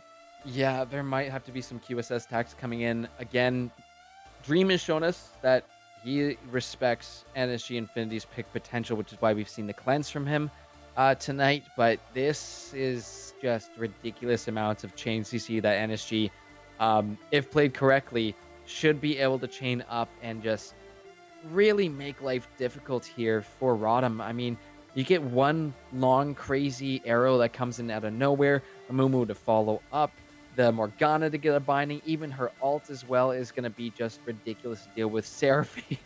I could go on and on. There's every single one of NSG Infinity's champions have themselves CC, but the one thing that stands out, the one thing that could potentially stand out to me as a saving grace is the Malzahar passive, which, again, if you're looking for anything in the mid lane here, could at least help. But Seraphine has such long range, it's not going to be too hard to get rid of that spell shield before a fight even starts. Yeah, like Ash Volley, Morgana Q. I guess Morgana Q blocking a Morgana Q is probably fine. You're happy Yeah. with that, but like Seraphine Q, Seraphine E, it's like there's a lot of ways to break this Malzahar shield, and NSG Infinity have like that range advantage, and the only way for Rodham to like close that is to use that Karma Mantra E. But if they're unable to time that properly, then NSG should just be able to just play the long game, zone out, use that Seraphine W to heal up. Yeah. Yeah. And we I again like that Rodham's got some damage on them, but I'm not too sure how they're gonna be able to set up once these team fights start breaking out, because there's so much that can be thrown towards Dream in these fights that can be really interrupting for these bullet times. Again, a huge part of what makes a Misfortune great in these team fighting comps. A- You pick and choose. Anything at that point in the middle of these fights can be used. Even if they get going, and even if all the main CC from your main engaged champions, the Amumu, the set, have been used already, if you are able to get that Ash off at an angle that can still fire off an arrow towards Dream, it's gonna be enough to stop them in their tracks, and there goes the majority of your damage from these team fights for Rodham. So I am pretty concerned about how they're gonna approach these dragons come that 15-20 minute mark, when builds start being, when those mythics start coming through, and when we really start to see that big damage coming in from this NSG squad. Yeah, we'll have to see. Just looking at the matchups lane by lane, I feel like Trundle does have like good pick potential for some early ganks. I mean, it's probably mainly going to be onto the Seraphine at level 6. Malzahar can just flash ults with the Trundle, and that should be a pretty guaranteed kill. Wukong being picked as a counter to the set. I don't exactly know how that matchup plays out, but Scrambles at least feels confident that he will have the advantage there. Hmm. MF Karma should be winning against Ash Morgana, mainly because, well, I guess there's not much to really Black Shield. It's not like MF as a champion has CC that Karma's going to be removing the Hmm. Black Shield to secure, but MF is still like a really strong champion. It's just going to depend on how these laners are able to play around their kits, and we will see. And that's it for draft. We're gonna We shall see. we're gonna As we throw it off to a little break. Yeah, Sorry, Jerv, you before we can. All good. Before we go, though, don't forget to get those predictions in. Those are currently open live in Twitch right now, so put those channel points to good use. Let us know who you think is going to win game number 3 here. Whoever wins here, going to match point. But again, we have at least another couple games ready to go for tonight. I think this is going to be a big one. Definitely a heavy hitting in the team fights, but it's been a bunch of team fights all night. Let's see how this one goes, Daydream. We'll see you back on the Rift in just a few moments. Hope you're ready.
Hello, and welcome back to LAS Premade Fall 2021 Grand Finals. We're hopping into game number 3, both teams with a win here, but we've seen plenty of favoritism towards the team fighting tonight, and I think NSGI have drafted themselves quite a scary comp here as we see a bit of a 30 5-man seconds rotation until towards the minions top side. I spawn. think they're gonna get spotted Oh, out though by scrambles. oh, they went for something like this last game and it just wasn't enough. But I'm playing their 5-point well, but it looks like they're still going to go in to try and get some vision. Matsuro on the bot side is actually going to trade vision onto the enemy red buff.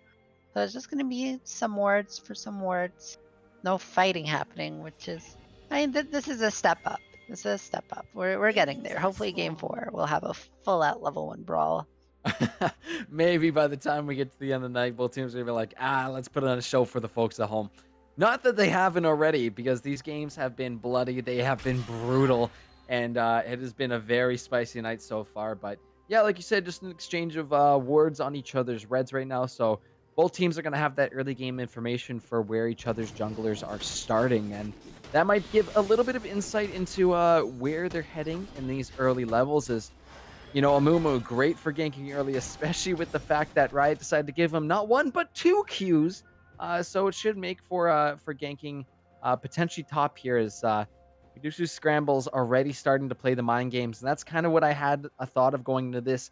Yes, NSG Infinity have a ton of CC, but ROTM, as long as they're able to dodge these main skill shots, these main picks, and if they're able to play the mind games with that Wukong, potentially looking for those flanks on his with his Cyclone up, they could potentially look to turn these team fights around. But it is not going to be an easy one here, I think, for ROTM. So they really need to be ready at any moment for these picks to be coming out. Yeah, we see Scramble's going in for a little trade. Scrambles actually has the TP Ignite. We're really looking to play for kills against this set. Not going to have the flash, which is kind of crucial, when you have that ability to flash Cyclone, but instead wants to win the game by winning lane. Looking at like Runes and Mastery is, everything looks fairly standard except for the Comet on Matsuro, really playing for this poke instead of going for the more defensive area or Guardian. Double Comet does seem like it would not be a fun lane to play against though. Yeah, and I remember this was it was Curse of an Echo again talking about the karmas here. The level 1 karma poke is just ridiculous, but Oh, but a Dansov coming flash coming back. through. Trades flash and does hit the binding, so it's gonna be flash timers for both supports, but Matsuro crucially did get chunked out there, so slightly favored for the lane for the side of Densoft and Shock. Meanwhile, Tigerus knows it, gets the solo kill Mid with low the spike. Haymaker. Oh, Jungle Twitch almost gets the kill on the Port of Flamba, but misses the second Q, and you take TP Ignite and you get solo kill. That's kind of feels bad for Scrambles. Tigerus coming in huge with first blood, a solo kill up in the top lane, and you see he's not even missing any health, well, barely, so should be able to stick around this lane, continue to CS, continue to keep that advantage, but we do have to keep our eyes peeled as both junglers are up on the side. Jungle Twitch sitting in that tri-bush completely unaware because there's no vision from ROTM up there, but that's sweeping ward in one of the jungle plants there. Is gonna at least spot Slade Shayer up top, taking his cards, but Jungle Twitch and Carmen Divine did roam up trying to pick up Shade Slayer, but they were not able to get a kill. Carmen Divine did steal a few of the Raptors, but they're just pressuring up topside because they really want to protect this set. But Shade Slayer actually still sitting in the tribe, but I do not know if he's on a ward or not. It looks like he isn't. He's going to start to walk around. Suddenly the set is in a bit more danger. Level 5 to the level 4. Will he hit the Facebreaker? Only onto 1. The Haymaker doesn't get the true damage, and suddenly the set is very, very, very dead.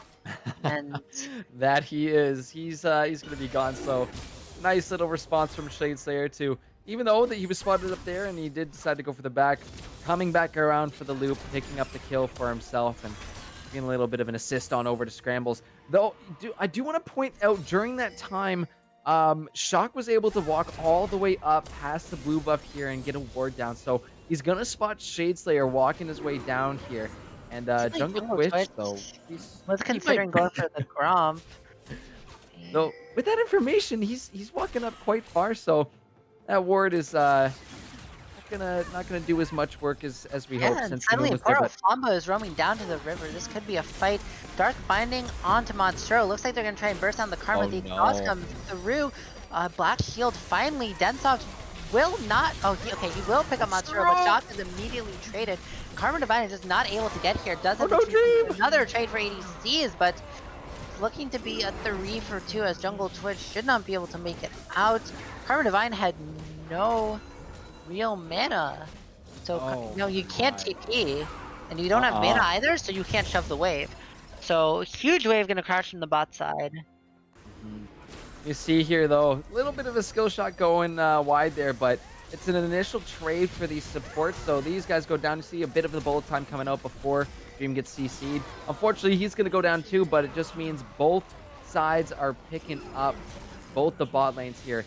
It does end up being a double kill for Densoft, which means NSG is going to be looking pretty strong in that bot lane. However, Shadeslayer gets himself a double kill. And that means I would say the rotations are probably going to become that much more frequent here for Shadeslayer. So I think NSG really needs to be aware of that as Tykerus really pushed up in that top lane here, taking a little bit of damage from the turret. Yeah.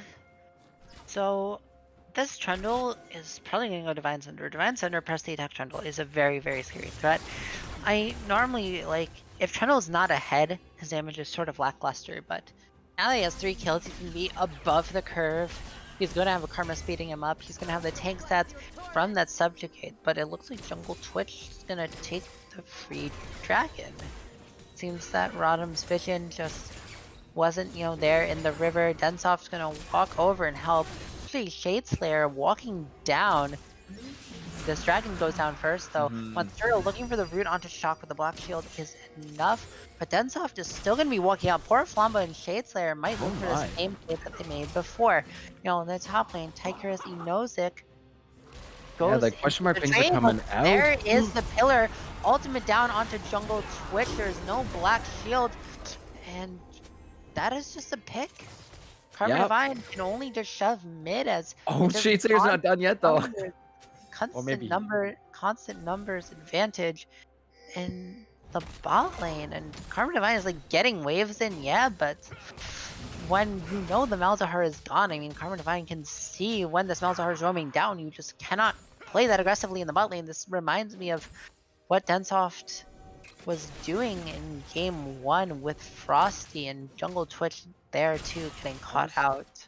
You read my mind, Daydream. I was literally about to say that. This is a little bit of a reminder of what happened in game 1. NSGI playing very, very aggressively, and ROTM showing up to punish those pushes. You see a good little poke coming out between both these bot laners right now, but that was really nicely done by Poralform. But you got to know the threat of the Amumu. Instead of letting it be a threat, he just locks him down with the Nethergrass there and says, no thank you. The Encore coming down. Oh, Mumu does not get the bandage off, but does force the flash on Flamba. That's cool, but I want to see if anything happens within the next 5 minutes to punish this flash being down. So this happened in game 1 as well. Flamba's Lux burned flash and absolutely nothing happened from it. But we see Shadeslayer going to look to punish Densoft and Shock. The wave is starting to stack up the slow push here. Densoft, why are you this far forward? Look at this! That killer, the bullet time is huge, and this should be 2 kills. Dream not even going to be traded back. Shadeslayer doesn't have the flash. Taking the tower for a long time. Flash Q from Matsuro secures the 2 for nothing. And on the other side, maybe you get Rift Herald. And you take it fairly slowly, but I don't know if ROTM is in a position to contest, and Densoft and Shock just standing way too far forward for third time this game. Honestly, second, yeah. As ROTM, you gotta know, or at least predict that this Herald is probably getting scooped up right now, but again, another great gank from Shadeslayer coming into the bot lane. No vision in the middle of that lane brush there, so simply just going to wait it out. Dream and Matsuro waiting there until they push up just enough, and Shadeslayer getting in the right position to loop around from the tri-bush and scoop those 2 kills up. Even burning the flash there for Matsuro to get on in there with the Karma, the Mantra Q. So really well done using those resources well and putting that bot lane of NSG Infinity behind even further. So ROTM doing really well, again, punishing NSGI for stepping up maybe a little bit too far. We might see that actually happening top lane as Tychorus is maybe smelling something coming towards his lane, but I don't know. He might, if he takes a step too far, two members of ROTM sitting in that bush, Shadeslayer and Matsuro there. So like you said, speeding up the Trundle with that E, you can, I think Tychorus knows something might be up here though. I mean, bot lane sees that Matsuro is gone. So I think that the call was made to not push too far up on the other side of the map. Densoft and Shock aren't actually going to punish Dream Unforgiven though. I guess they don't know if Matsuro is on his way back down. They don't know where Shade Slayer is. I feel like if they did know, you'd shoot the Enchanted Crystal Arrow at Dream Unforgiven. I feel like Dream also needs to play with a bit more respect, but maybe there's a 2v2 in the mid lane. Jungle Twitch Jungle looking to come Twitch in though. doesn't hit the Oh, bandit toss. he's gonna give himself away. In saying that though, back to the point about Matsuro, I think after the brush play that ROTM just made, oh, he just revealed himself. So now they know he's in the mid lane. At this point, if I'm NSGI, get the crystal arrow, get ready to go, and I think Dream right might be now, reading that right too. now. Yeah. Okay, you're not going. Too late. There's like the window of opportunity is so small because Matsuro was walking into the bot river. You had about like a second to do it, but at this point, oh, but they're going for Matsuro, but he is very, very fast, and he dodges both the Enchanted Crystal Arrow and the Dark Binding. I mean, shooting it at the Karma, I feel like it's a lower percentage play. Suddenly now ROTM has river control for this Infernal Dragon that is being started up. Dark Binding hits onto Matsuro, but there's no one able to follow up. Dream Unforgiven, and Karma Divine's still in base. He does have the TP, but you want your Seraphine to be there, like, before the fight starts. Yeah, before the Dragon's even up, because this one's getting started here. There's no Crystal Arrow to look for those long-range picks, but Jungle Twitch might be cutting his bot lanes off. For the fight, Force Flash from Dream. The minion does block the Dark Binding, and suddenly the fight is here. Both top laners TPing in at the same time. Blast Shield already went down. Scrambled, looking for Densoft, forces the flash. The Cyclone comes through. Shade Slayer on a rampage, already picks up Shock, but Poro Flambe goes down after burning the Netherglass. Suddenly, Shade Slayer now gets settled in. This could be an NSGI favorite fight. Shut down for the set. Are they going to be able to take the Dragon? It is a 2-for-1 for the side of NT Infinity, only losing their support, and the jungler for ROTM is down. We see the Infernal Drake started up. Dream does have the bullet time, but does not have enough mana. I think he might have enough to cast a bullet time. Definitely doesn't have enough to cast Make It Rain along with it. Dream definitely posturing for this bullet time. Matsuro going in for the Q Smite.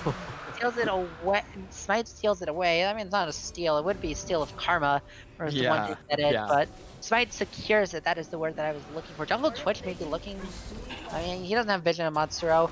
Oh, but Set actually was able to 2-frame. Just barely made it back, but that fight was a bit back and forth. I wasn't too sure at first which way it was going to go, because you saw the Amumu running towards Dream and Matsuro down there, who were kind of separated from the rest of ROTM.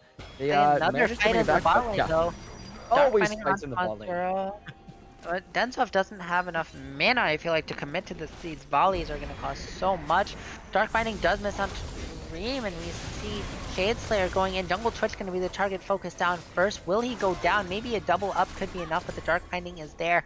Densoft getting auto attacks in, but the Rift Herald was burned, and suddenly the pillar is here. Densoft gets the Black Shield to avoid the slow Shade Slayer.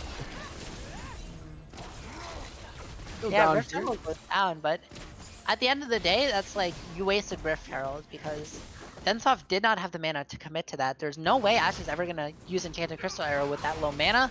So you basically burned your Rift Herald for nothing. I'm very happy with how that goes, but the trade in the top lane, Cyclone used, doesn't get the initial knockup, and Set was able to burn that cooldown without forcing anything. Cyclone 2 goes in, but gets hit with the Face Breaker, doesn't go into the clone. The Showstopper should be enough after the auto attacks. Uses the W to tank the tower shot. That is another solo kill for Tychorus in Mosaic. Oh boy, I saw the damage coming down from Tychorus onto Scrambles there, and after the first Cyclone didn't land, it was a little bit risky to even think about going back in. It might be tempting, but Scrambles decides to go for it. Tychorus is going to scoop him back in and simply showstopper him to death, especially the fact that he had a red buff during that fight. any sort of healing that you're trying to look to get back from those extended fights on your Conqueror is gonna be lowered. So Tychus playing that advantage, getting another solo kill up there, 3-1-1 right now, and has the completed Gourd Drinker. So this set is looking to fight, and as a Wukong, right? Your melee, you don't really have a choice other than get in the face of the set. But I think now we got to start seeing scrambles look to rotate here and look more towards finding some sort of numbers advantage here for ROTM, because in that last fight we saw around Dragon, it just came down to a bit of an ultimate difference. The fact that NSG Infinity have much larger, much heavier CC team fights that is going to be very difficult for ROTM to deal with as this game continues. Yeah, ROTM was really doing well when they were like playing their game. They were using this Karma speed and they were using the Trundle, but we see a fight. No Enchanted Crystal ever going to be thrown.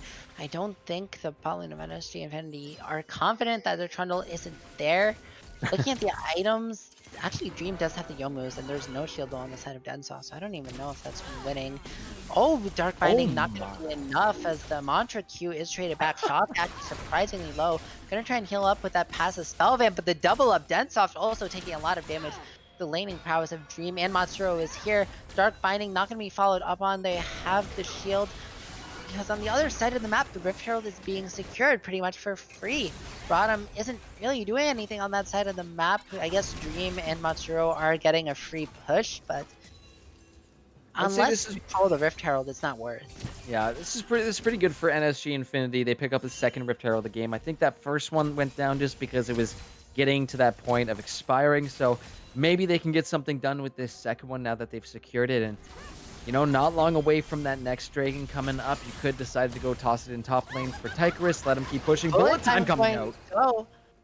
Bullet time gonna go forward. We see the Enchanted Crystal Arrow actually blocked up by Matsuro in case the bullet time needed to not be stopped. But either way, Densoft and Shock are able to walk away with their lives. Shadeslayer now walking down. Maybe they can look to pressure. Both Densoft and Shock are going to get recalls off, and Shadeslayer instead going to be content with getting the enemy Raptors. This means both ADCs ultimates are going to be unavailable for this next Dragon. However, that I would say is slightly more advantage for NSG Infinity. Going in there. Oh, the no. shield does block the set E, and the pillar stops it. We see the set ultimate, but the encore onto 2 into the showstopper. The set doesn't W though. Shadeslayer actually picks up that shutdown. That is very big. Jungle Twitch misses the bandage toss. Gonna have another one in about a second, and the second one goes wide as well. Matsuro here with the Mantra E, but the Rift Herald is going to go down regardless. Densoft here, but we see a TP from Wukong on the minimap. There's gonna be a flank.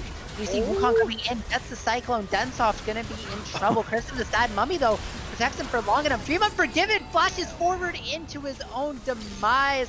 This is disaster for ROTM as NSG Infinity are picking up this fight.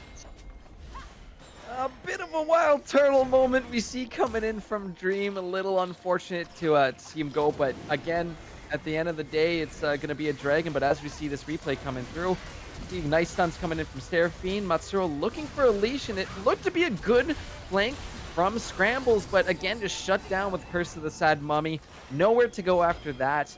And NSG Infinity pick themselves up Crystal Arrow onto Shadeslayer. Look at that CC all on top of the Morgana pole. He will flash away and survive, but Toro Flambo instead gonna be the one taking down Shock burning though. Oh, Shock gets shut down. That's actually not as bad as it started out to be, but Densoft looking to crash this wave and maybe looking to abuse that 600 range Ashe to get this outer turret. Is going to be the second turret of the game for NSG Infinity. You know, while we were watching the replay, NSG Infinity picked up that Ocean Dragon, so they are on soul point for Ocean Soul. So ROTM is in such a dire situation. They're going to need to make a miracle happen. If that TP flank from Scrambles is not enough to win you a fight, then you're going to need something even crazier, an even better pick. Dream, you know, unfortunately did flash forward, did not, I guess, realize that Ashe had shield bow, looked to try and trade 1-for-1, I guess, with that Ashe, but because of that shield bow, that was enough to keep Ashe alive, able to DPS Dream, and suddenly then the team fight is just over. And unfortunately for our misfortune in this game, you can't always look, well, I mean, you can look for those flash-ins potentially to pick up a kill, but you gotta know you're gonna be getting locked down by CC the very next moment or as soon as it's up because, I mean, we were talking about this all through draft, how much CC that NSG Infinity have, so not afraid to use it, and you see now Baron is on the map. We're starting to see a lot of vision actually coming out of NSG Infinity. Pillar's going to come out of Slate here. I don't think they're going to quite chase him down because on the opposite side of things, not a lot of vision for ROTM, but we might see some attention given towards this top lane. Cyclone going down. This is going to be a 3v1, but the set W does get big damage, but I don't think it's going to be enough. The Gore Drinker healing is a lot. Flashes away. He's looking to try and get out, but the Malzahar ultimate meal on the other side, Enchanted Crystal Arrow does not tag Dream, so there is going to be no answer kill. So I guess very nice. Free kill. Jungle Twitch though, okay. Uses the bandage toss to escape very wisely, does not go for the tower dive. Karma Divine on the bot side did get that outer turret. So I think gold wise that is kind of fine. But Shade Slayer gets bound up, gets bandage toss. There's gonna be a lot of damage coming down onto this Trundle, but it still is numbers in favor of ROTM. Karma Divine now decides instead to try and push for this inner turret. I don't think he's going to get it. He's playing Seraphine, but he is going to get damage for whenever that set decides to go bot and pressure that side. Matsuro gets advantage toss. There's going to be a pick, goes over to Shock with the Morgana pool. So that is just Matsuro stepping up way too far forward. Oh yeah, and this is where it becomes an issue. There's more to go. His player also goes down. ROTM is getting picked left and right, and Karma Divine actually did so much damage to that inner turret. Even while Pora Flamba is there, and NSG is just getting kill after kill after kill, ROTM just cannot respond. Oh my god, this is just oppression via CC. You take one step out of place here, and NSG Infinity are going to find you. They find Matsuro playing around, trying to get some vision down. Did you see a bullet time coming out to at least clear the wave? But that's all it's going to be. Again, the vision has been just slowly creeping up into ROTM's jungle right now, and you can see it's entirely lit up. So a team with CC, a team who's got that information in the jungle, who's got it lit up like a Christmas tree here, is going to just have everything here. Shock could potentially be in some trouble. Flash here accidentally hits a button, but are they done? I don't know. They're still looking to fight Daydream. Yeah, we see Matsuro actually getting picked off in return. Both supports going down. And Dragon, so now both teams don't have their like ward bots to set up for this Dragon. So it's going to be on whoever can push waves out. But look at this set offers so much pressure. Dream can't even walk through to get this control ward. I don't like how... so risky. It's so risky. I do gotta apologize though. My lizard brain just kind of took over. It's like, you've been playing for years. No, not tonight.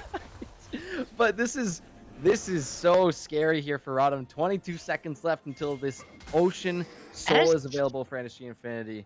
NSD recalled so late though. ROTM actually were gifted river control.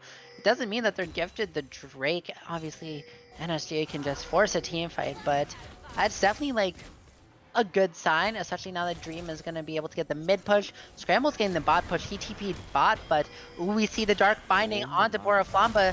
Set is walking in. Will this be the ultimate? Where is the encore? Where is the showstopper? Shock actually taken out by the Malzahar. Curse of the Side Mummy only onto one, but Jungle Twitch is going for this kill. Pora Flamba pops another grass, but Amumu is going to cry on you, and there's no more Malzahar. Meanwhile, on the back, Densoft actually getting picked up by Scrambles. This could be the fight, but the encore only on to Shade Slayer. That will secure the kill. It is 2 for 2 so far.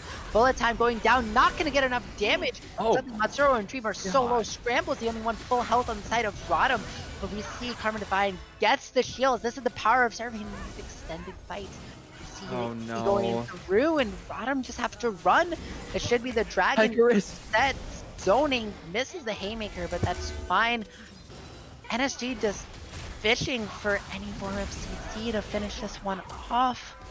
Tychurus doesn't get rooted up. Scrambles maybe looking for Karma Divine, but you don't have the health bars on your team to do this. NSG can just start the Dragon. Jungle Twitch is alive. Jungle Twitch has Smite, and this... Oh, he doesn't have Smite. That actually might be bad. But we see Dream Unforgiven walking way too far forward. Gets picked up. That is a crucial pick. That should be the dragon secured. It doesn't matter if you don't have smite. If nobody else on the enemy team can steal it, Scramble just scrambling around the pit. But that is Ocean Soul for the side of NSG Infinity. Oh, that was really, really rough for ROTM. They end up getting caught out by that Amumu. I mean, Jungle Twitch did his best to get towards the back line, but even though he didn't technically get the picks, it was enough to force Dream away from this fight. Same with Poro Flambe. He got the main damage away from NSG Infinity. The rest of his team were able to clean those fights up, and it just forced ROTM completely out of this jungle. So Ocean Soul now secured for NSG Infinity. They're almost 4K up in gold and gonna look to keep using this advantage to, well, their advantage, I suppose. But yeah, this is really, really hard for ROTM right now. They need to be respecting all the CC, and it seems there's been a couple moments there where something's available for NSG Infinity. You gotta know they're gonna use it because there's so much follow-up that can come through from this team. You cannot disrespect the pick potential. Yeah, that is absolutely scary. The power of these team fight ultimates, and ROTM is like getting picked off sort of left and right, just walking too far forward in desperation. Every time they get picked off, it makes it harder and harder for them to come back. Shock maybe looking for Dark Binding onto one of the members of ROTM here, but it looks like the next objective is the Baron. Ocean Soul yes, it up, is. so they can just start like forcing this Baron down. Karma Divine is actually bought with Scrambles. Scrambles has no TP, Karma Divine does, but if Scrambles is able to get in and use the Cyclone, Shade Slayer goes in way early. Bullet time is there, but it's not hitting any of the carries, and there goes your smite. There goes Baron Nashor. Bit of a very ambitious engage. Karma Divine did TP in. The Nethergrass does absolutely nothing. Karma Divine and the Ocean Soul are going to just heal up the side of NSG Infinity, and suddenly they're looking to march down and destroy the base of ROTM. This is just, I think that Baron fight there was just a little example of how much stronger NSG have gotten. But look, We the see the encore! encore onto Dream. The cleanse is way too late because it sets up Jungle Twitch to get the bandage toss. Now Tychurus, he knows that going in on Matsuru, the Haymaker is enough. Will Dream be able to get out? Looks like he's surviving for now, but the front line, NSG is still alive. He gets the shutdown onto Set and survive. That's actually really good for Dream, as Set was creating so much pressure, but is it enough? Oh no! Oh, the volley is enough to pick up Dream. Unforgiven. Ah, that is unlucky. They can look to end here. There's no bot lane on the side of ROTM, and in 28 seconds, this set will have TP. Instead, NSG looking to back away.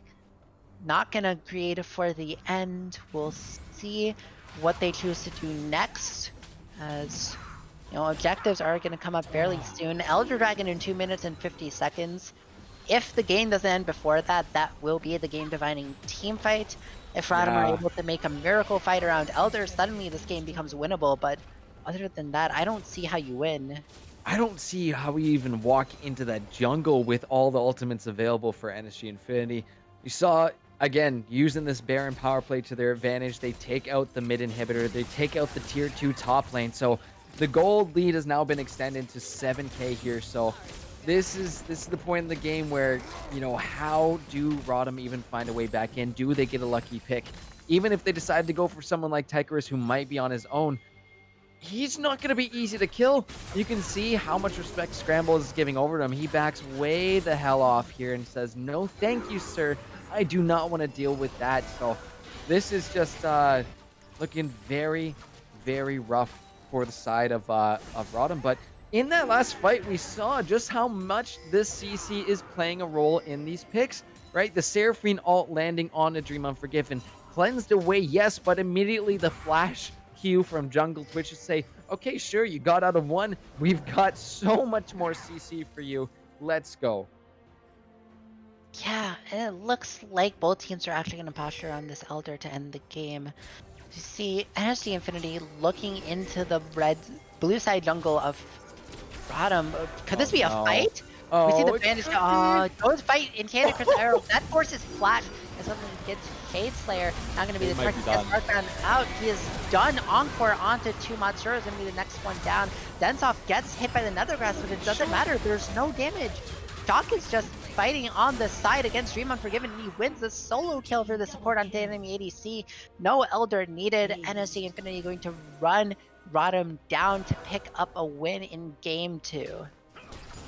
Oh, well, game 3 coming through here. Game I 3. know Yes, their it's felt second like win. one long fight, Daydream, I know. But It is their second win, but this is game 3. True, absolutely true. But this is huge for NSG Infinity. They're going up to match point here in Grand Finals, one away from taking home the championship.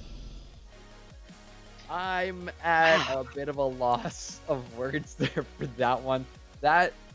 When I was talking to you on break, I shared my concerns for Return of the Middle Six that game, just purely out of the amount of wombo combo hard CC that NSG Infinity had drafted for themselves, and my nightmares came to fruition because that was very, very tough to deal with if you're ROTM. There has to be some sort of answer, but this draft, I think, was just really, really well done by NSG.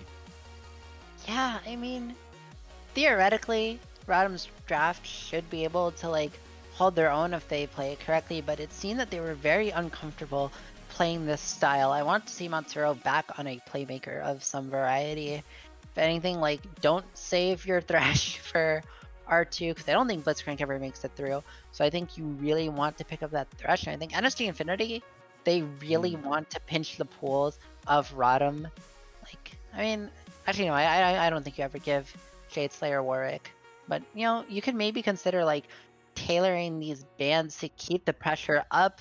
We're going to go to a quick break before we get into the draft of Game 4, but we will see you gamers on the other side.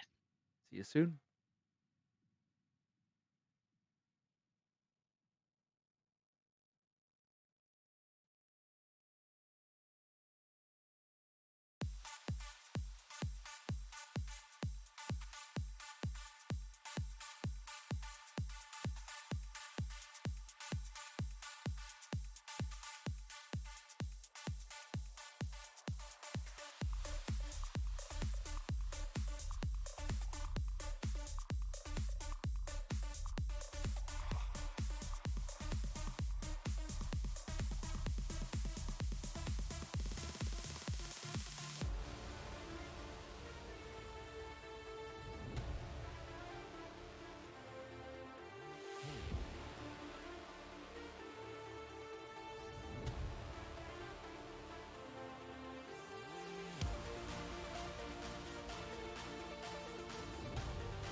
Hello and welcome back to LAS Premade Grand Finals. We are about to hop into game number 4 of the night in NSG Infinity, currently on match point. So, Rodham gonna need to find an answer here. Possibly give us that silver scrapes if they got it in them. But it is their side selection in this game, so they're opting for that blue side once again, which they did find success with earlier tonight, but that last game was a massive draft for NSG Infinity. Just so much CC, so much wombo combo, and that was just extremely difficult to deal with. So I really want to see some answers coming in here from Return of the Middle Six. Yeah. Fortunately for Return of the Middle Six is now they get blue side. So this like Seraphine pinch is gonna be a lot easier because you don't have to ban it. You can just first pick it if it's up. NSG probably don't want to give it over. I think NSG might ban it, which means leaving up the Lux or the Warwick or the Blitzcrank. Or they might just give over the Seraphine and they'll have picks of their own. We'll have to see when we get into draft. I think Rodham just want to try and ban stuff in a way that stops NSD from doing their CCU and team fight and win. I don't really care for the Caitlyn ban. I don't think Caitlyn is a better pick in any of NSG's wins than the AD carries that they did run. And Anivia, I think, is a fine ban. It's actually your mid laner doesn't like playing into Anivia. I know that's a pretty frustrating champion. I think Yorick too. You have to ban Yorick first phase, or you have to ban Yorick first phase, or I think you're just doomed, right? I mean, Yorick's scary too, but from what we saw from Tycheris's set last game, the guy got 10 kills. The amount of damage he was doing, the amount of influence he had in those fights was pretty obscene. So what is going to be the answer here towards that top side? There's only so many bans you get. And I think that last game, Rodham really need to consider what is a priority that needs to sit on the bench. Seems to be that Anivia, potentially once again for Karma Divine. They don't want to deal with that. But there's just so much that NSG Infinity have in their pockets ready to go.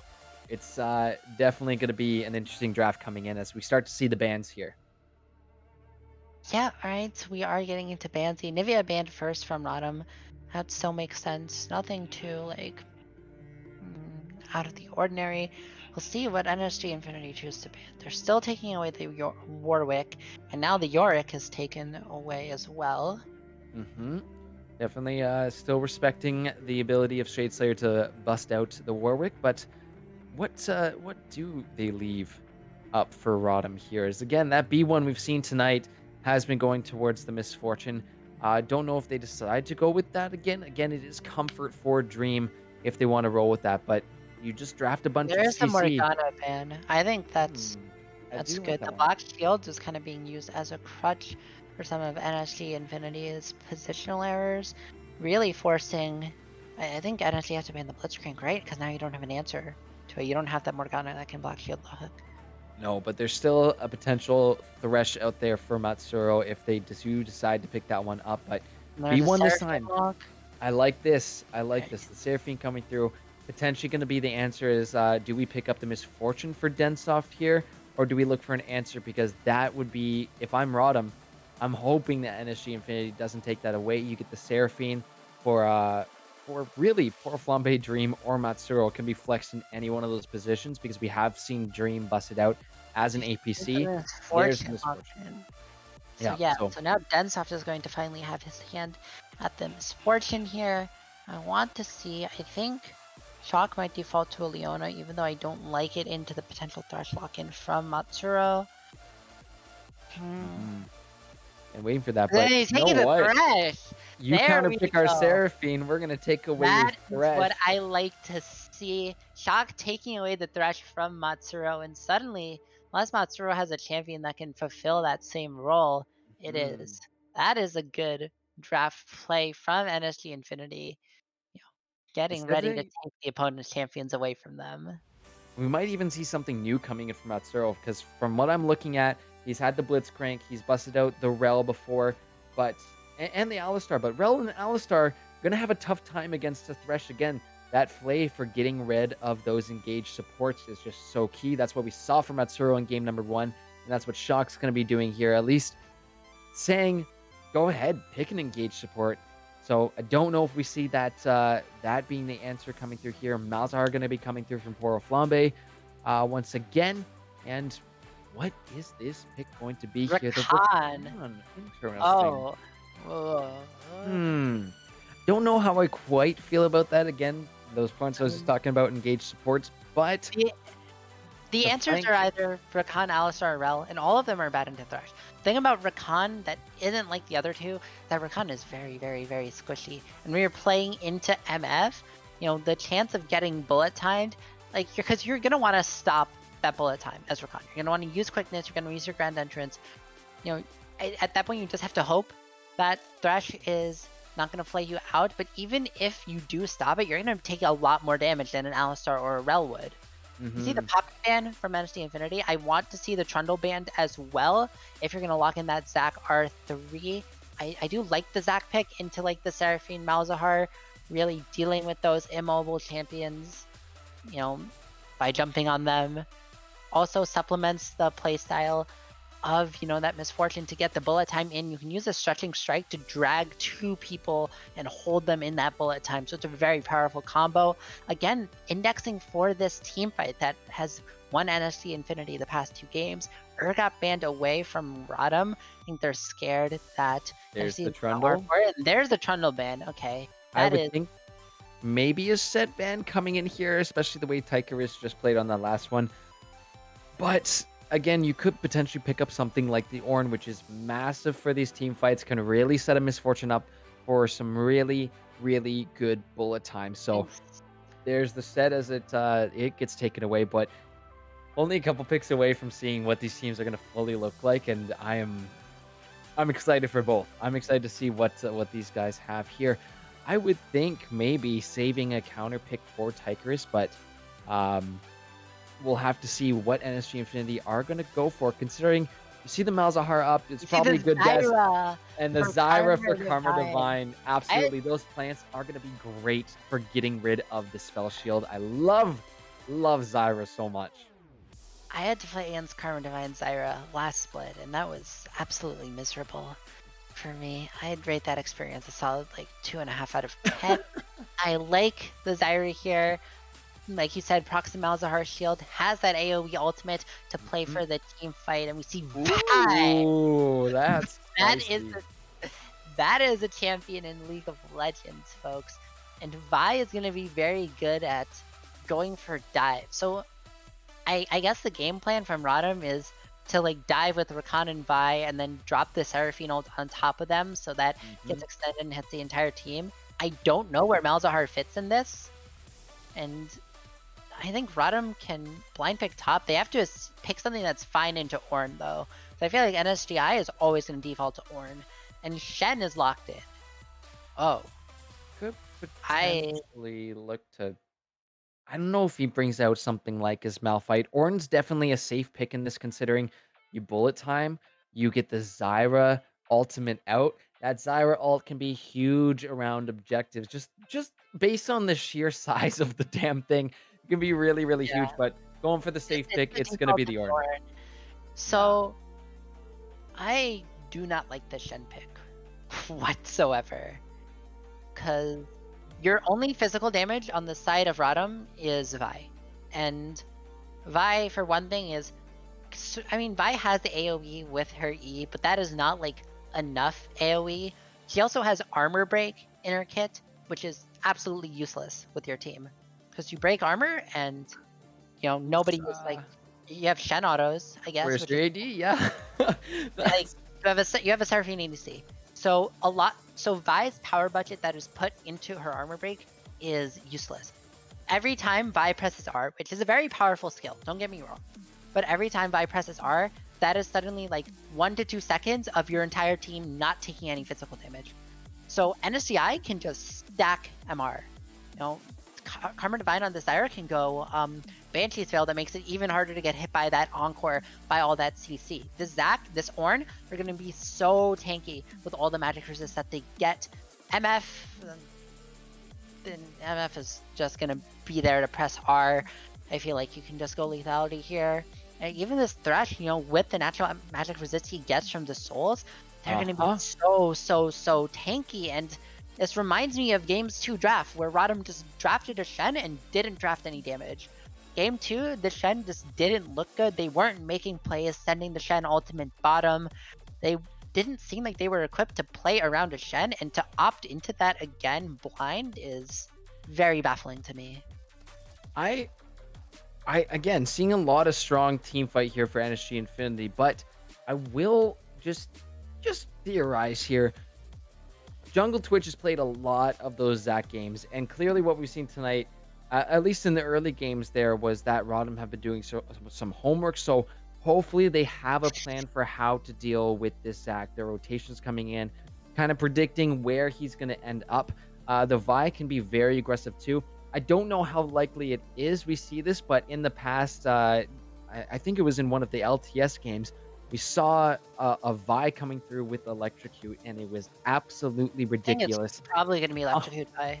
Because I think the only way ROTM, like, I think the only way ROTM, like, has a Vi that does anything is if you make the read that Densoft and Shock are going to stay too far up, like they have been in Game 1 and a little bit in Game 3 as well. Yeah. I like, the only way I can see this working is that ROTM makes the read that Densoft and Shock are going to overextend. You just spam gank bot, which I mean, maybe they'll actually play around the Shen this time using the ultimate, but if you just spam gank bot and give all your kills to Vi, then like maybe she stays far ahead enough of the curve that she's going to actually be doing something in these late game fights. Oh boy, this is going to be definitely interesting. I think a big impact we've seen here for ROTM has been coming in from Shadeslayer, so I really hope to see, like what you just said, a lot of focus towards the spot lane. Make sure that Misfortune doesn't get ahead. Make sure you are getting that Seraphine loaded up on damage, because there's going to come a point in this game where the Ornn, the Zac, even the Thresh are going to have so much magic resist that the Seraphine is really not going to be hitting as hard. But eventually, you know, you will have that Leandre's coming in from Malzahar, so it should at least help out with those high health targets that they're looking for. But game number 4, it's do or die for ROTM here. This is it. Could potentially be NSG Infinity taking it home right here in game number 4. We're just a few moments away from heading to our break, but any final points, Daydream, before we head off? No, I mean, ROTM have their work cut out for them, doing a very, very risky draft in their elimination game of Grand Finals. We'll have to see if it pays out for them. Like you said, we're going to send it off to a break. Make sure to predict in Twitch chat. I know Gerf always mentions that. Get your predictions in. This could be the very last LAS Premade game that we have. Oh boy. I mean, it's either one or two more. So it's either one or two more. Either one or two more. But like I said, sending it off to a break, make your predictions, and we will see you guys on Summoner's Rift.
Hello.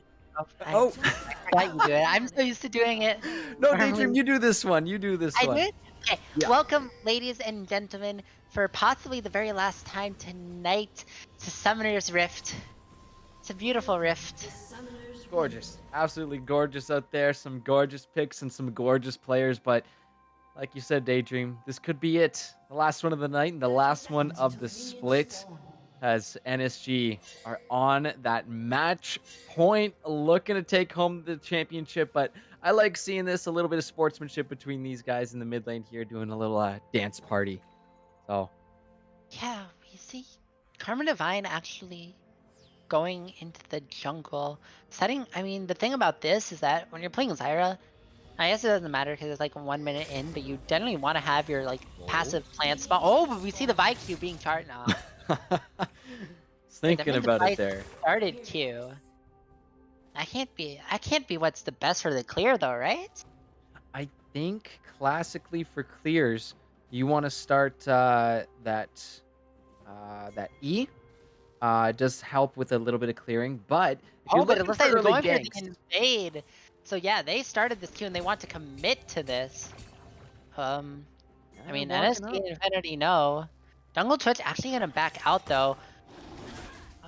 Is Shade Slayer just going to get the red for free? I mean, I think it's going to be uncontested here. No one's going to loop up to help out Jungle Twitch. So ROTM clearly reading where this Zac was starting off first, and I'm honestly surprised to see that there's no answer coming in from the side of NSG Infinity, and you can see heading up towards the Krugs. So just gonna take all of Zac's top side, but Jungle Twitch looking to answer back and starting actually with the Raptor. So this should at least get him that early experience, get him to level 2 off the minis, and maybe he goes for this red buff here, as he does hit his level 2 now. so Rodham hard forced a split map, which is cool actually. Tykerus, Nozick going in, but hook onto Dream Unforgiven. The grand entrance doesn't stop Thresh, forces the flash and the heal. That's three. First blood for Densoft already in the bot lane. Tykerus Nozick though getting ganked level 2 by Vi, but look at that, that Vi can't do any damage. Tykerus Nozick almost kills him. Poro Flambe meanwhile tries to defend maybe the red buff, but there's no support from Shade Slayer. Suddenly, NSG Infinity have already asserted their dominance. We talked about getting this Vi ahead, which really makes me confused on why Vi forced this split map, because it's going to be so much harder to get early kills onto this Ornn. You saw that Shade Slayer tried to go for it, but almost got killed himself. Tyker's Enozic mastery on this Ornn, absolutely slapping Brambles and Shade Slayer. This is absolute laning destruction that is happening by this Ornn, and suddenly Zac, okay, Zac's a camp down, that's cool, but you need to do a lot more than that. You split maps, so now your bot lane knows, Densoft and Shock know that they can actually play that much more aggressively. They're able to get the kill on Dream Unforgiven, and suddenly this MF is going to become a very big threat. Yeah, and ideally, when you're looking for that split map, you're hoping that everything else goes to plan, that, those early kills aren't getting picked up on the other side of the map. The fact that even when a rotation is coming in from Port Flambe to try and punish the Zac who's in the Vi's jungle, they can at least find something, but even then, you see the rotations coming out from this bot side after picking up the kill on Dream, because they've got that number advantage there. They allow Zac to essentially just walk all over that jungle, so things are looking pretty nice for NSG to start this one off, and it seems that early game plan for ROTM has been given a little bit of a shake-up from the way things have started here. I mean, I don't really know what they expected to happen here, but Shade Slayer now clearing his blue side. He's gonna catch the red side on the respawns. The problem is, the way he's clearing, he's not going to be bot side when Shen is level 6, when he's level 6 even. So when he resets, he's going to have to clear from bot to top again. Hopefully that will, I guess hopefully for NSGI, that will give them enough time to sort of set up vision. Although actually, Matsuru and Dream might commit to this, even though top side, Tiger's Nozick actually taking the poor end of the trade. Gets the Q off again though. Yeah, this Ornn, very, very scary in lane. But it seemed, okay, in the bot side, Matsuro's pushing for vision. Look They at have mid the control for though. it. Mid lane, the gank could be happening, but Mm. no, not even a flash force from Karma Divine. And Tigers, he knows it because slapping scrambles again, one level up. Could this be the solo kill when the cooldowns come through? Decides against the flash forward, but it has to be absolutely terrifying to be playing into this Ornn. Shocking. Scrambles is so lucky that pillar came up and he ended up on the other side towards his turret, but you can see that NSG Infinity looking to set up for a gank. Jungle Twitch is going to get spotted out on this control ward, but they're just going to go for it potentially anyways. The Shen taunt is actually going to be enough to get the first kill. Flash forward from Jungle Twitch isn't going to be able to third. He will, but he will go into the Zac passive. Shade Slayer's on the bot side though, so it won't be answered. But crucial level up, crucial taunt, and bit of an overextension from Jungle Twitch and Tigers Nozick. I feel like you just let the winning lane win. You should keep your Zac around bot side to protect Densoft and Shock from this Vi. Although she is spotted out, no one's able to sweep that river bush. But it's going to be another split map. This time, Jungle Twitch getting the top side and Shade Slayer getting the bot side. And this is the play that I like a lot more, capitalizing on NSG's mistakes to put the enemy bot lane in a much more perilous position. Really good exchange of jungles right now, so it's nice that we're seeing that. But the rotations coming in, they do spot out Shade Slayer. At least gonna try and escape from that. They're Nice actually hook. looking for the play hook onto Shade Slayer, but Shock is actually going to go very low. Flash forward from Shade Slayer. He's looking to commit to this kill onto the Thresh. The Zyra ult doesn't get the knockup. Seraphine E doesn't hit Shock. He's actually going to be able to... Shade Slayer is going to be able to save Mr.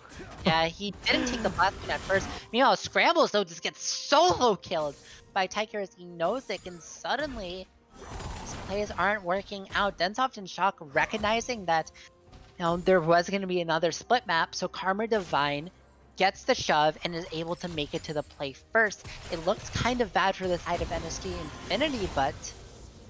I mean, they're making it work right now, and this is what I was talking about for NSG Infinity earlier on tonight. Is Tychus is such a strong top laner.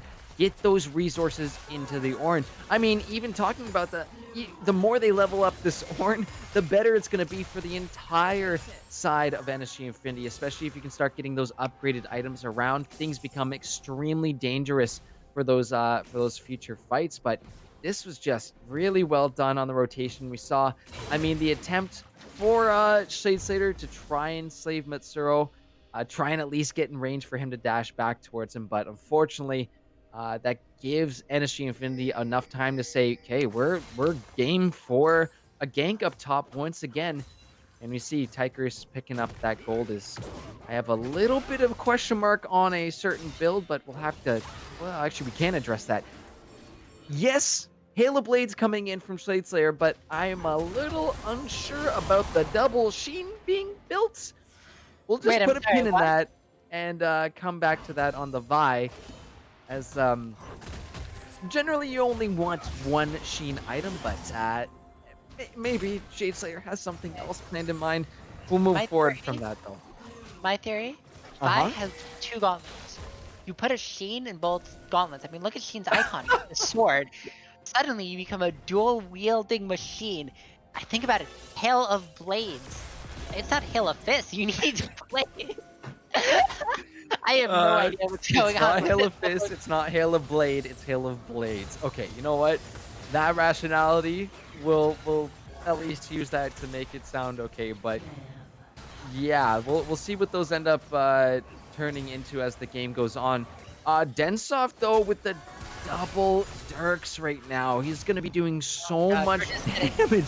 We're just seeing double, and we see the bullet time come through, but the Encore and the Grand Entrance stop it. This is the play I was talking about with the Shenald and the Vi ganking bot. That's a shutdown going down onto this double Sheen Vi, and Densoft in shock for, yes, another game this series, just walking way too far forward without respecting the possibility of a gank. You can't be going for these 2v2 kills when there is a level 6 Shen. I guess ROTM didn't really test that channel very much in game 2. That doesn't mean that they're not going to do it this game. Absolutely, and for this, going to be a free Cloud Dragon picked up here for NSG Infinity. I mean, yes, the double, now triple Dirk is going to be doing a ton of damage. I'm sorry, what? Triple Dirk for Densoft there. But when you have a Vi get in your face, especially now the fact that she has the cease and desist, looking for stuff just like We this. see Jungle Twitch getting hit up with the Vi ultimate. Shock is here though. Jungle Twitch actually won't go down. huge Play roll. into Karma Divine. Could this be the kill? Jungle Twitch actually goes down, but the shutdown given to Karma Divine. Densoft also picking up a kill onto Matsuro. Poro Flambe looks like the next target. The shield won't be popped as the auto is cancelled with the flash. So it looks like Poro Flambe will be able to get out. Let me just check on my client. No, yeah, that is 2 Sheens and 3 Dirks. This Some builds coming out here. We'll see what they actually evolve into. I'm pretty sure though, if Shock didn't cancel that auto, it still would have gone through even with the flash. yeah, I'd he have to canceled it because he saw the flash. Right? have to get my my ruler out here and measure, see if it was worth it there. But I think at that point, you know, once you burn the flash from Poro Flambe, you say, hey, you know what, that's not too bad. We picked up a couple kills in the jungle too, and we got the flash of ROTM's mid lane. So this is really, really good for NSG Infinity. You can see this 3K gold lead already at 11.5 minutes, which I think is probably one of the biggest gold leads we've seen early on in this series so far tonight. So NSG really, really making it hard here for ROTM in these early stages of the game. But I got to keep my eyes on these junglers right now because Shadeslayer is down bottom once again. And as we've seen so far this series is that Jungle Twitch really prioritizing these heralds. And if he's looking to send that thing back up top once again, I mean, that's just a free turret right there. There's already 2.5 plates gone for that top lane. So it should be an easy setup here as Densoft not feeling that afraid here, considering the fact that Shock is right behind him. Has the lantern there, so not afraid to play a little risky. But in that, I think Shadeslayer might have been spotted walking around there. And that's just going to mean Jungle Twitch is able to pick this up. Yeah, you see Shock actually securing the kill. Bullet time went down. I guess they must have known, I guess they must have read that Shadeslayer left the lane because, again, a very risky play. But this time it actually pays off for the side of NSG Infinity. I am still in shock about this whole double Sheen thing. Speaking of shock though, Shadeslayer hard committed for the Thrash that last fight, but you need to be using your, oh wait, before I go, there's actually going to be the flash quickness and the and that is going to be a kill given over. Actually, Scrambles picks up the shutdown, but on the other side, you get the first turret for this Ornn, which isn't the best, and Shock also going to be intercepted by Parafon, but you have to assume that he's going to go down. Oh, super dead. Super duper dead, but Shelly's going to get double charges here. Tigers is going to probably get 2 turrets off of this, which is pretty damn huge for NSG Infinity. So, I mean, it's double turrets, but it's double turrets onto your Ornn. The thing is, I don't think Scramble is needed to ult at all. I think the read was that Matsuro might be burst down, but I don't think Densoft, without the bullet time, had enough damage to kill Matsuro before Vi got there. And because Scramble is ulted down, Scramble's, you know, suddenly lost so much gold and XP. Also got the shutdown on the MF, which is not where you want your gold to go. We saw in game 2 how early gold on a Shen doesn't really do much. We see though, Tigers Nozick actually getting 1v3, pops the Bella's Breath, but pops the Ornal too. Flashes, doesn't R2, instead uses the slow and burns down the guy. That almost was the sickest outplay we've seen this entire series. That was almost, yeah, super, super nice. Not going for the R2 like you said, and just letting the Ornn Horn fly through there and slow everybody up. But that Ignite is going to melt him down. So Matsuro picking up the gold for that Ornn. And yeah, you know what? That's at least an answer. It's even kills on the board, but NSG still with that that slight lead that we're seeing still. And a lot of that gold is really directed around the person you wanted on most. It's Densoft on the Misfortune, the triple Dirk that's slowly going to be evolving into these terrifying, terrifying lethality items. Become actual items. As we see, no. Shock not, he committed to the hook before, you know, Dream Unforgiven was like committed to walking in. Dream just walks out and the play is dead. That pick would have been huge in terms of getting the Infernal Drake. There's a lot of ults up. There is no Shen ulti up though. but both top laners do have they both have TP, but they're both here anyway. Then we have 5-on-5 brawl, just as we like it here at Legends Esports. You see Shock going in. NSGI Infinity have river control, but we'll see if Dream can hit an encore that can turn that around. Scrambles is in mid lane though, clearing it out and letting that wave push in, but you can see now 4 plants from Zyra. Scrambles can't really walk through this. Jungle Twitch though, charging up, gets the hook onto the Jade Slayer. He's gonna ult in. He will actually be taken out first. The encore is huge too encore. late. It's too late. It doesn't do anything. The Shen ult is there onto Dream, but it's not enough. The TP comes through as well after Dream goes down. Scrambles has to walk away. The hook is there. God. Could this be a 3-for-0? Flash into the rest of the team. Oh, that was not good. That was such a good fight for NSG Infinity. They find the pick with the hook, and then it's just simply cleaning it up from there. The Zyra ultimate underneath all of it here. So they're going to go ahead, pick up this Infernal Drake right now, and continuing to go as we see this fight coming on back. It was a nice little bit of a knock up here, but Shade Slayer in the middle of all of this, and a huge encore from Dream, but like you said, it doesn't matter at this point. The damage has been done. The damage still coming out, and Scrambles caught by a beautiful hook out of Shock there. Tries to flash on over the wall, but you're not getting out of that one. NSG picking up the fight, picking up the dragon, continuing to push that gold lead ahead. They're up 5k gold here at 16.5 minutes. This lead is looking pretty scary for Return of the Middle Six. They need some sort of answer here, Daydream. But so the reason that fight went as poorly as it did was not just because of the hook. If you saw in the replay, Jungle Twitch was over that thin wall outside of River, and he was not on vision. So right when Shock hit the hook on to get Shade Slayer, God. Right when that hook hit, Jungle Twitch hit the Elastic Slingshot onto Dream Unforgiven. That Elastic Slingshot CC plus the threat of Stretching Strike means that it delayed the Encore for long enough that by the time the Encore went out, it was too late. Shade Slayer was already dead, and now you don't have Encore to win the resulting team fight. So it was really good coordination by Shock and Jungle Twitch to win that fight. I feel like if either element, was out of time, if that hook missed, or if Dream wasn't stopped, but gets another grass. Densop goes for the pops the heal. He will be traded. That's a shutdown for the Vi. Densop going too far in again. And when you are so ahead on this Misfortune, you're giving up more gold than you're getting by trading kills here. Yeah, even though the 1-for-1 comes through, that gold onto the Vi, someone who we were talking about being the main AD threat for ROTM this game, that's going to be great adding to whatever build. And I say that because we got one Sheen item through on the Divine Thunder, but I'm still curious to see what the second one's going to be.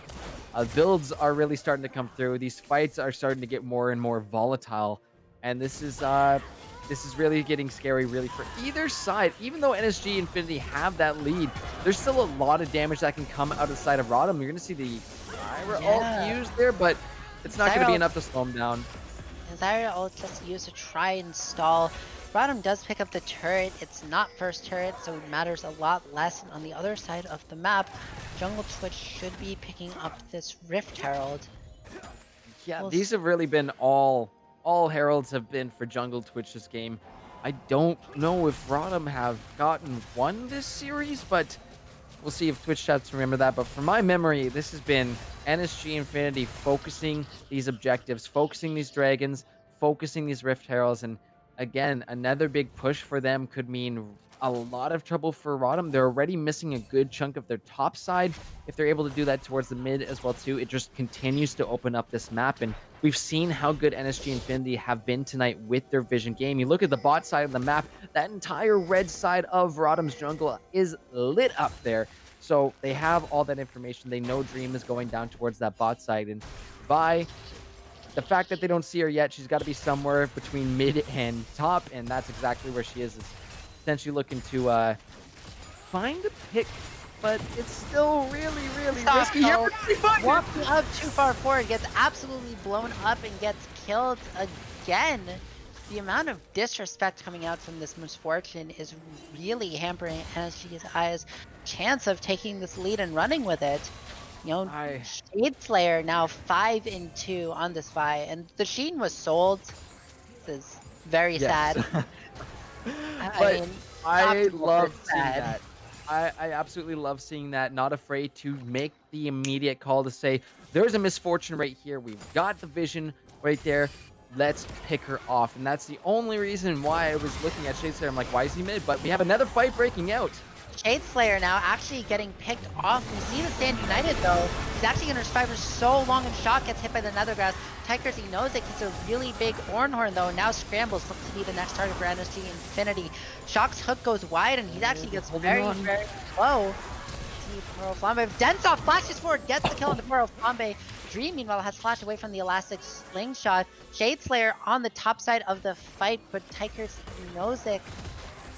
Is able to zone him off, and that is one kill for NSG Infinity. You can see the attitude of the...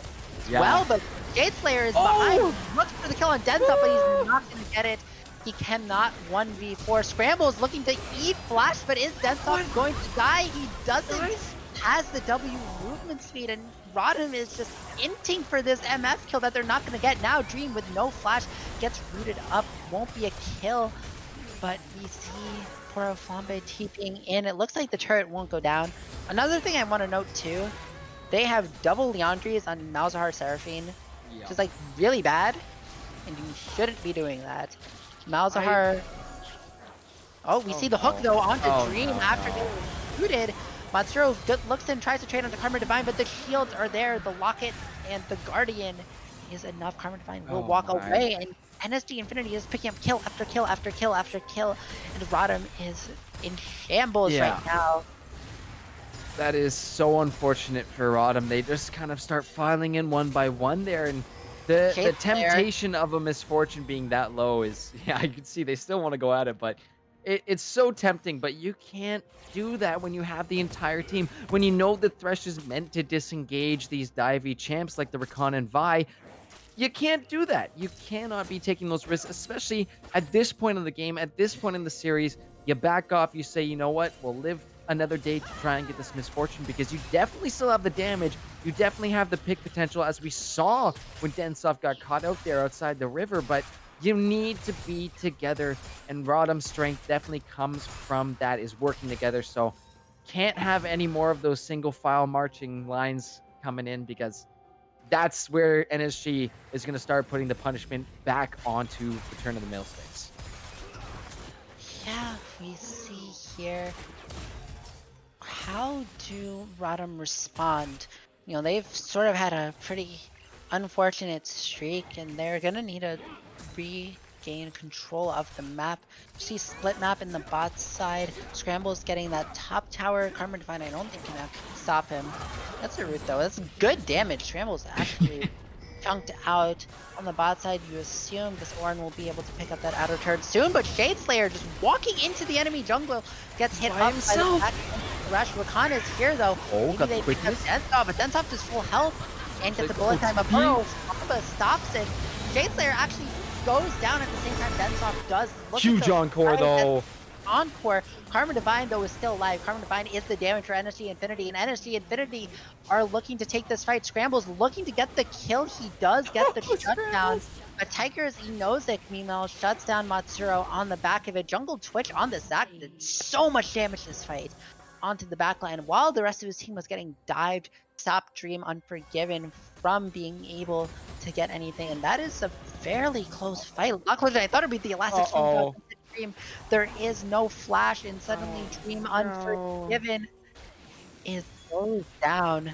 Look at that. Look at that again, in with the quickness, and it looked like a bit of a shady start here, but I mean, started going well. You get the interrupt onto the Misfortune with the Nethergrass there, and Dream Unforgiven has been on point with these encores, but again, when you're starting to get split up, this is where it becomes an issue for ROTM. We saw just at the tail end of that replay, The issues we were talking about with the team comp coming in here from ROTM is the fact that that AP is going to be doing nothing to this Ornn, and that's exactly it. Tigris picks up on it.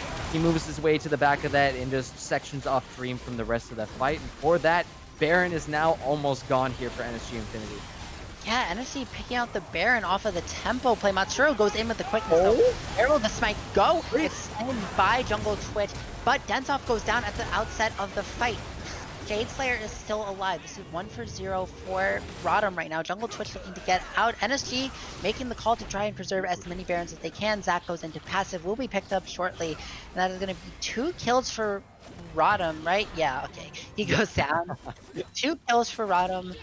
And the Baron picked up for NSG Infinity, but ROTM does have tempo now. ROTM will be able to pick up the mid outer turret. They will be able to shove these waves in, although nobody is answering this topside wave. Karma Divine, though, gets knocked up. Karma Divine actually goes down to Dream Unforgivens Encore, and that is very, very bad. Our side of Karma Divine, that's just even more time that NSG Infinity don't have to utilize this Baron.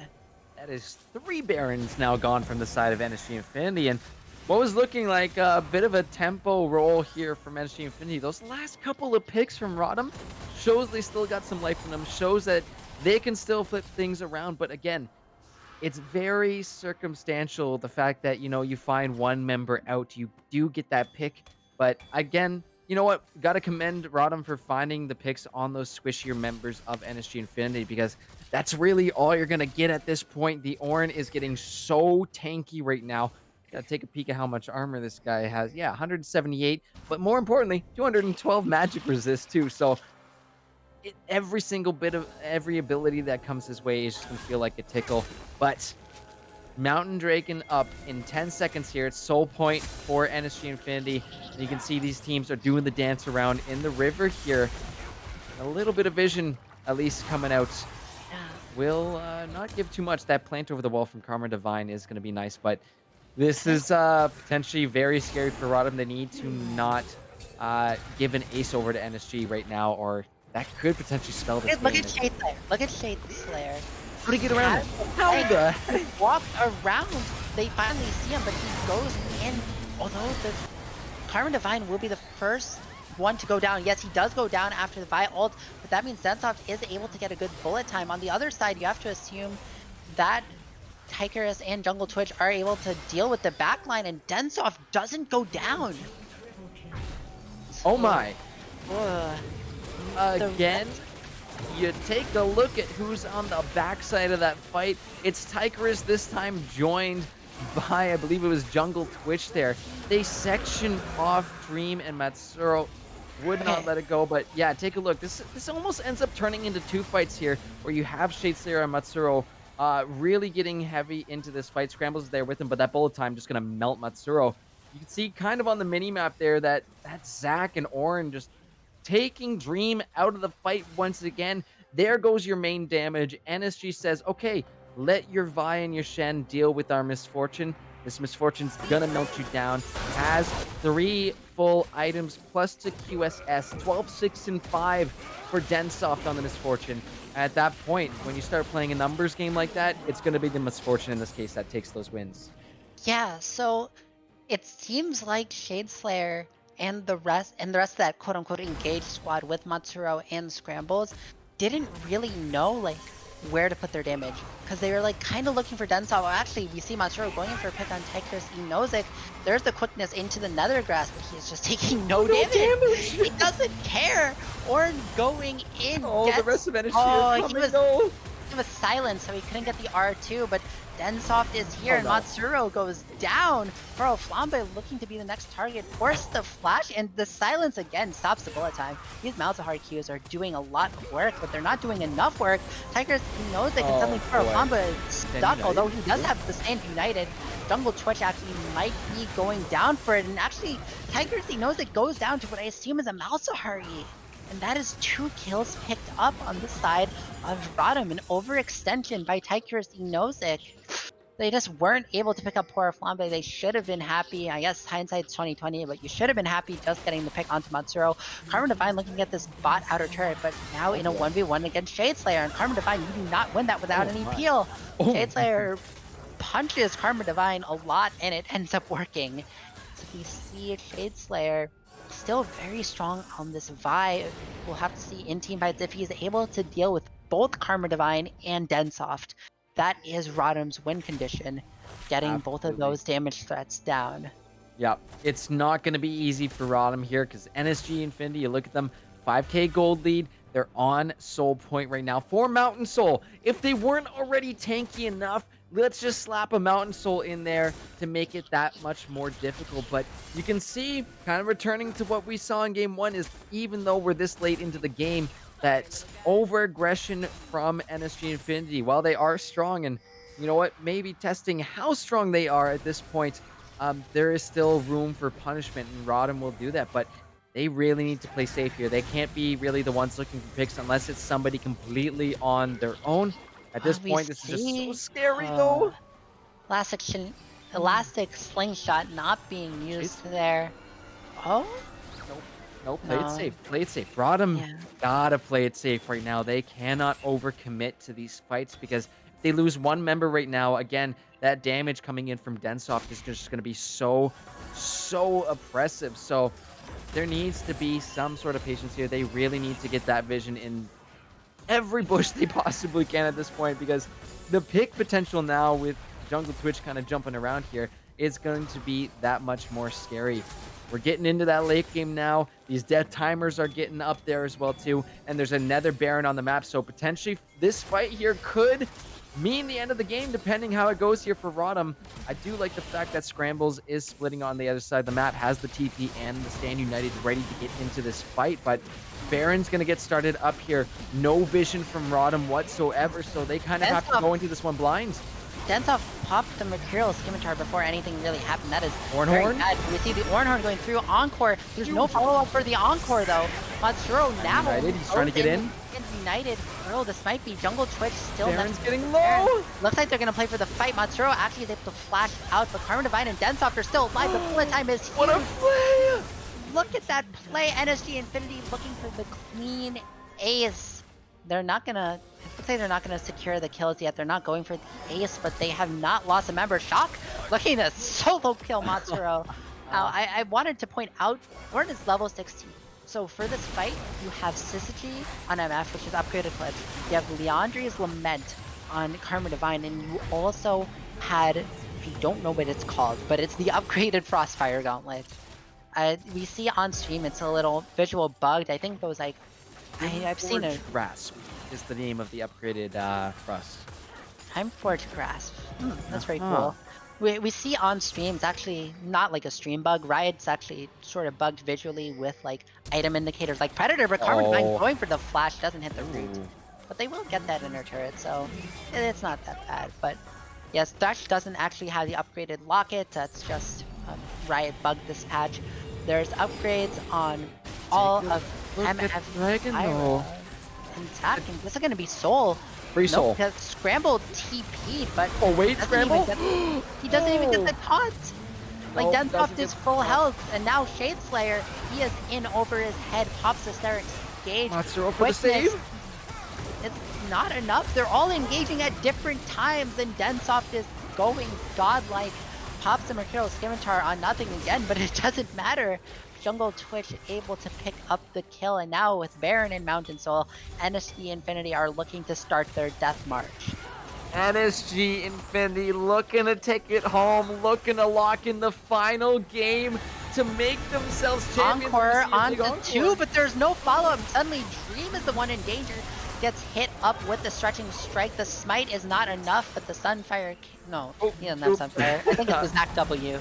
The Zac W will be enough to finish Dream off. That is going to be the inhibitor.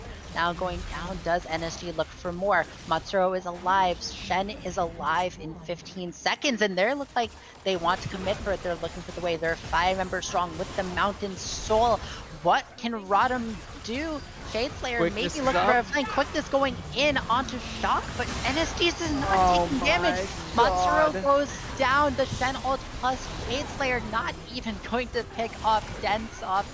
And ROTM, they're feeling the pain, and now they are starting to panic. But God, he's so good. And that's gonna be it. NSG Infinity on the Nexus, gonna finish it off, and they will be our fall 2021 champions of the LAS Premade League. Oh Wow, my!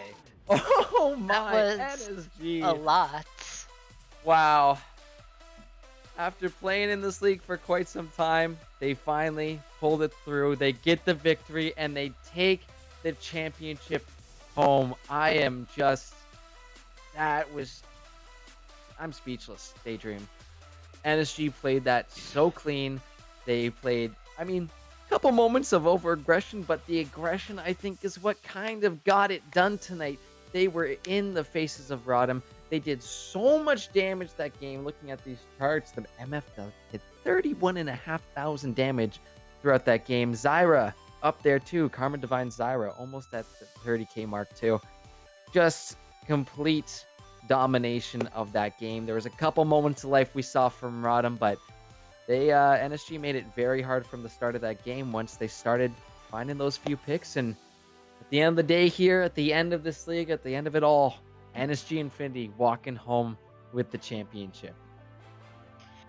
Yeah, I mean, very, very strong performance. NSG played their style and they played it to perfection. I really want to shout out Tigris Nozick on that top side, able to play both strong side and weak side.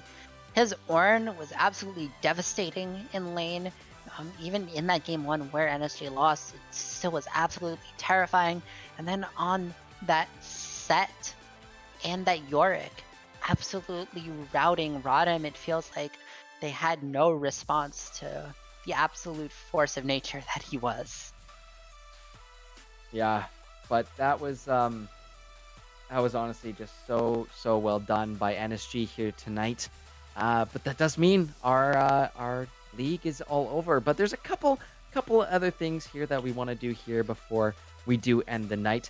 We first of all want to get a little bit of opinion there from Twitch out there. We want to see who you guys think the player of the series is. So I'm gonna get that poll up and ready to go in just a few moments here. And then maybe when we get back, I know it's a bit of a late night, but we'll see if we can get our champions on the line here. Are we getting an interview? Oh my god, I'm finally allowed to be an interview. If NSG is listening right now, if they're out there listening, Karma, if you're listening right now, we'd love to do an interview with you. But we're going to take a quick break while we get set up for that. So make sure to look out for that poll. We'll be back in just a few moments, and we hope to be here with a few closing remarks from our winning team.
Hello and welcome back to the conclusion of LAS Premade for this fall split. On the line with us right here, live on the air, is none other than your championship team, NSG Infinity.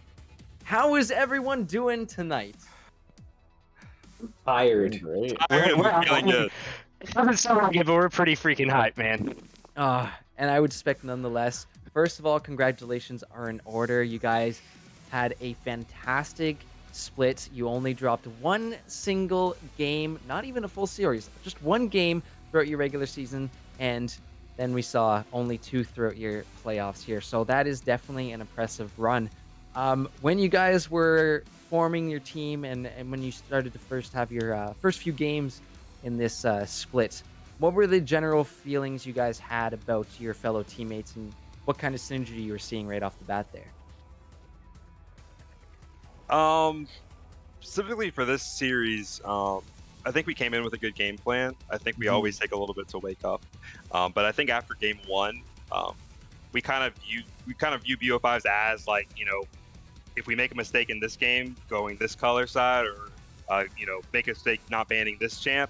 For example, the Lux was the ban that we didn't ban out game 1. So after we made that adjustment, I think from there on it was pretty streamlined. Of course, there was mess ups here and there, but I think getting that pick out of the way kind of really diminished their mid lane dominance, which he really did have game 1. So I think that was a good move, as well as moving to our Yorick pick, who has been consistent all year long back in game 2. So that was super big too, because they didn't ban it out. And if anything, if it didn't go well game 2, well, at least we'll know. And then and if it does do well, guess what? It forced the ban out for game 3s and 4. So just a couple in-game adjustments too that we made, but overall everyone just played their asses up, played really well. So super good. And that's something that Daydream and I were talking about, I guess, throughout the entire cast, was the absolute extreme aggressiveness we saw from you guys. And yeah, game 1, like you said, maybe waking up a little bit, it did tend to get punished, but as we went forward, especially, and I believe it was game 3 with the Wombo combo build from hell, where did that aggressiveness come from? What was the main, or I guess who was the main shot call from initiating those fights and making sure that everybody followed up and had that CC coming out at the right time? Tyker, Alex, you want to answer? I mean, generally, whenever we're making calls, it is a team effort. It's whoever sees the pick first is going to be calling it, and then or sees the angle of opportunity, and then generally we just all try and follow up as soon as possible. That was something we worked on really early on, is just if someone makes a call, we either call it off immediately if we can't do it, or we follow up right away. So I think that gives our team a little bit of uniqueness because we don't have a carry, we don't have a shot caller. It's really whoever thinks they have the best decision in mind, we go with that player, and that's something that we did really early on in our scrims. When we started, we were all kind of we played together like 2 times, and they were in tryouts kind of, and so then we were like, hey, you know what? Let's just whoever thinks they have the best idea, whoever thinks they have the shot, let's just go with that player, and it's worked very well for us. And that's what I kind of got from, especially watching you guys last week in semis. I'm like, even individually in their lanes, we have very strong solo lanings from across the board here. But when they come together, that strength just gets multiplied even more so. So that was really great stuff tonight. But one final question for you. Now that you're champions, what is the plan moving forward? I think the first thing, Denny, what's your plan? Let's go Denny first. I might go back to coaching. I've been in the league scene for a few years now, like the amateur scene wise. So I bounce between coaching and playing. So we'll see what I decide on doing in the next few days. And Shock's not here because he's getting interviewed on the NSG stream, but he would say that he's probably going to go eat something real good, play some music right now. But overall, we're going to be having some winter tryouts soon as an organization as a whole. Reconfigure teams, see who wants to stay, see who wants to kind of move around, see who wants to be captain now. So it's going to be really exciting next month and a half, especially with preseason coming up. So it's always fun on the server when we're doing tryouts. So that's probably next for most everybody. Well, looking forward to it. Hope to see you guys back in our winter split as you guys sort out those rosters and as we all get accustomed to the preseason changes. That's definitely going to be a fun one. But congratulations, guys. You played incredibly. You had an incredible season, and you deserve the win tonight. Really well done, and best of luck with the future of NSG. Have a good night. Thank you. Thank Legends. Hey, thank you guys so much.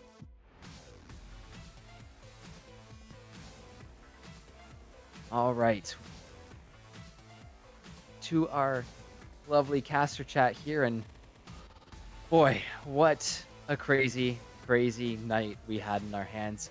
Definitely got to give a shout out to ROTM. They had a strong game one. We saw definitely plenty of moments of life in there. They had a really great season as well, but at the end of the day, it's NSG coming in. They were the stronger the team tonight, and they're the ones taking home that win, that championship. But Daydream, any other thoughts, comments, feelings, ideas before we close them off tonight? And that was some good League of Legends. I am thoroughly satisfied with the amount of gameplay I watched. Me too, and we won't keep us around any longer. It's a bit of a late night here, so we'll get going. Make sure to tune in tomorrow night as our lovely Salt Spreader, Shogun, and Acid Coconut are going to bring you the LRS Premade Finals, also starting at 8 p.m. EST tomorrow. So going to be another big one for you guys tomorrow. But we thank you all for joining us here today, or tonight, at Legends Esports. It's always a blast. We hope you stay safe and healthy, and we hope to see you back once again. Love having the support from you guys here, and thank you so much for tuning in. Thank you to all our teams joining us here this fall split. We hope you all return this upcoming winter, so make sure to keep an eye out for registration as we move into these winter months. But Daydream, pleasure casting with you. You did a great job this entire split, and of course, shout out to the person you can't see or hear up in the sky there, Aeon, who did all the lovely production you saw on your screens tonight with our camera work, with those replays too. So huge shout out to our crew that we've got here. So thank you guys so much for being a part of this. And thank you to the viewers for coming and watching, especially if you're still here at midnight.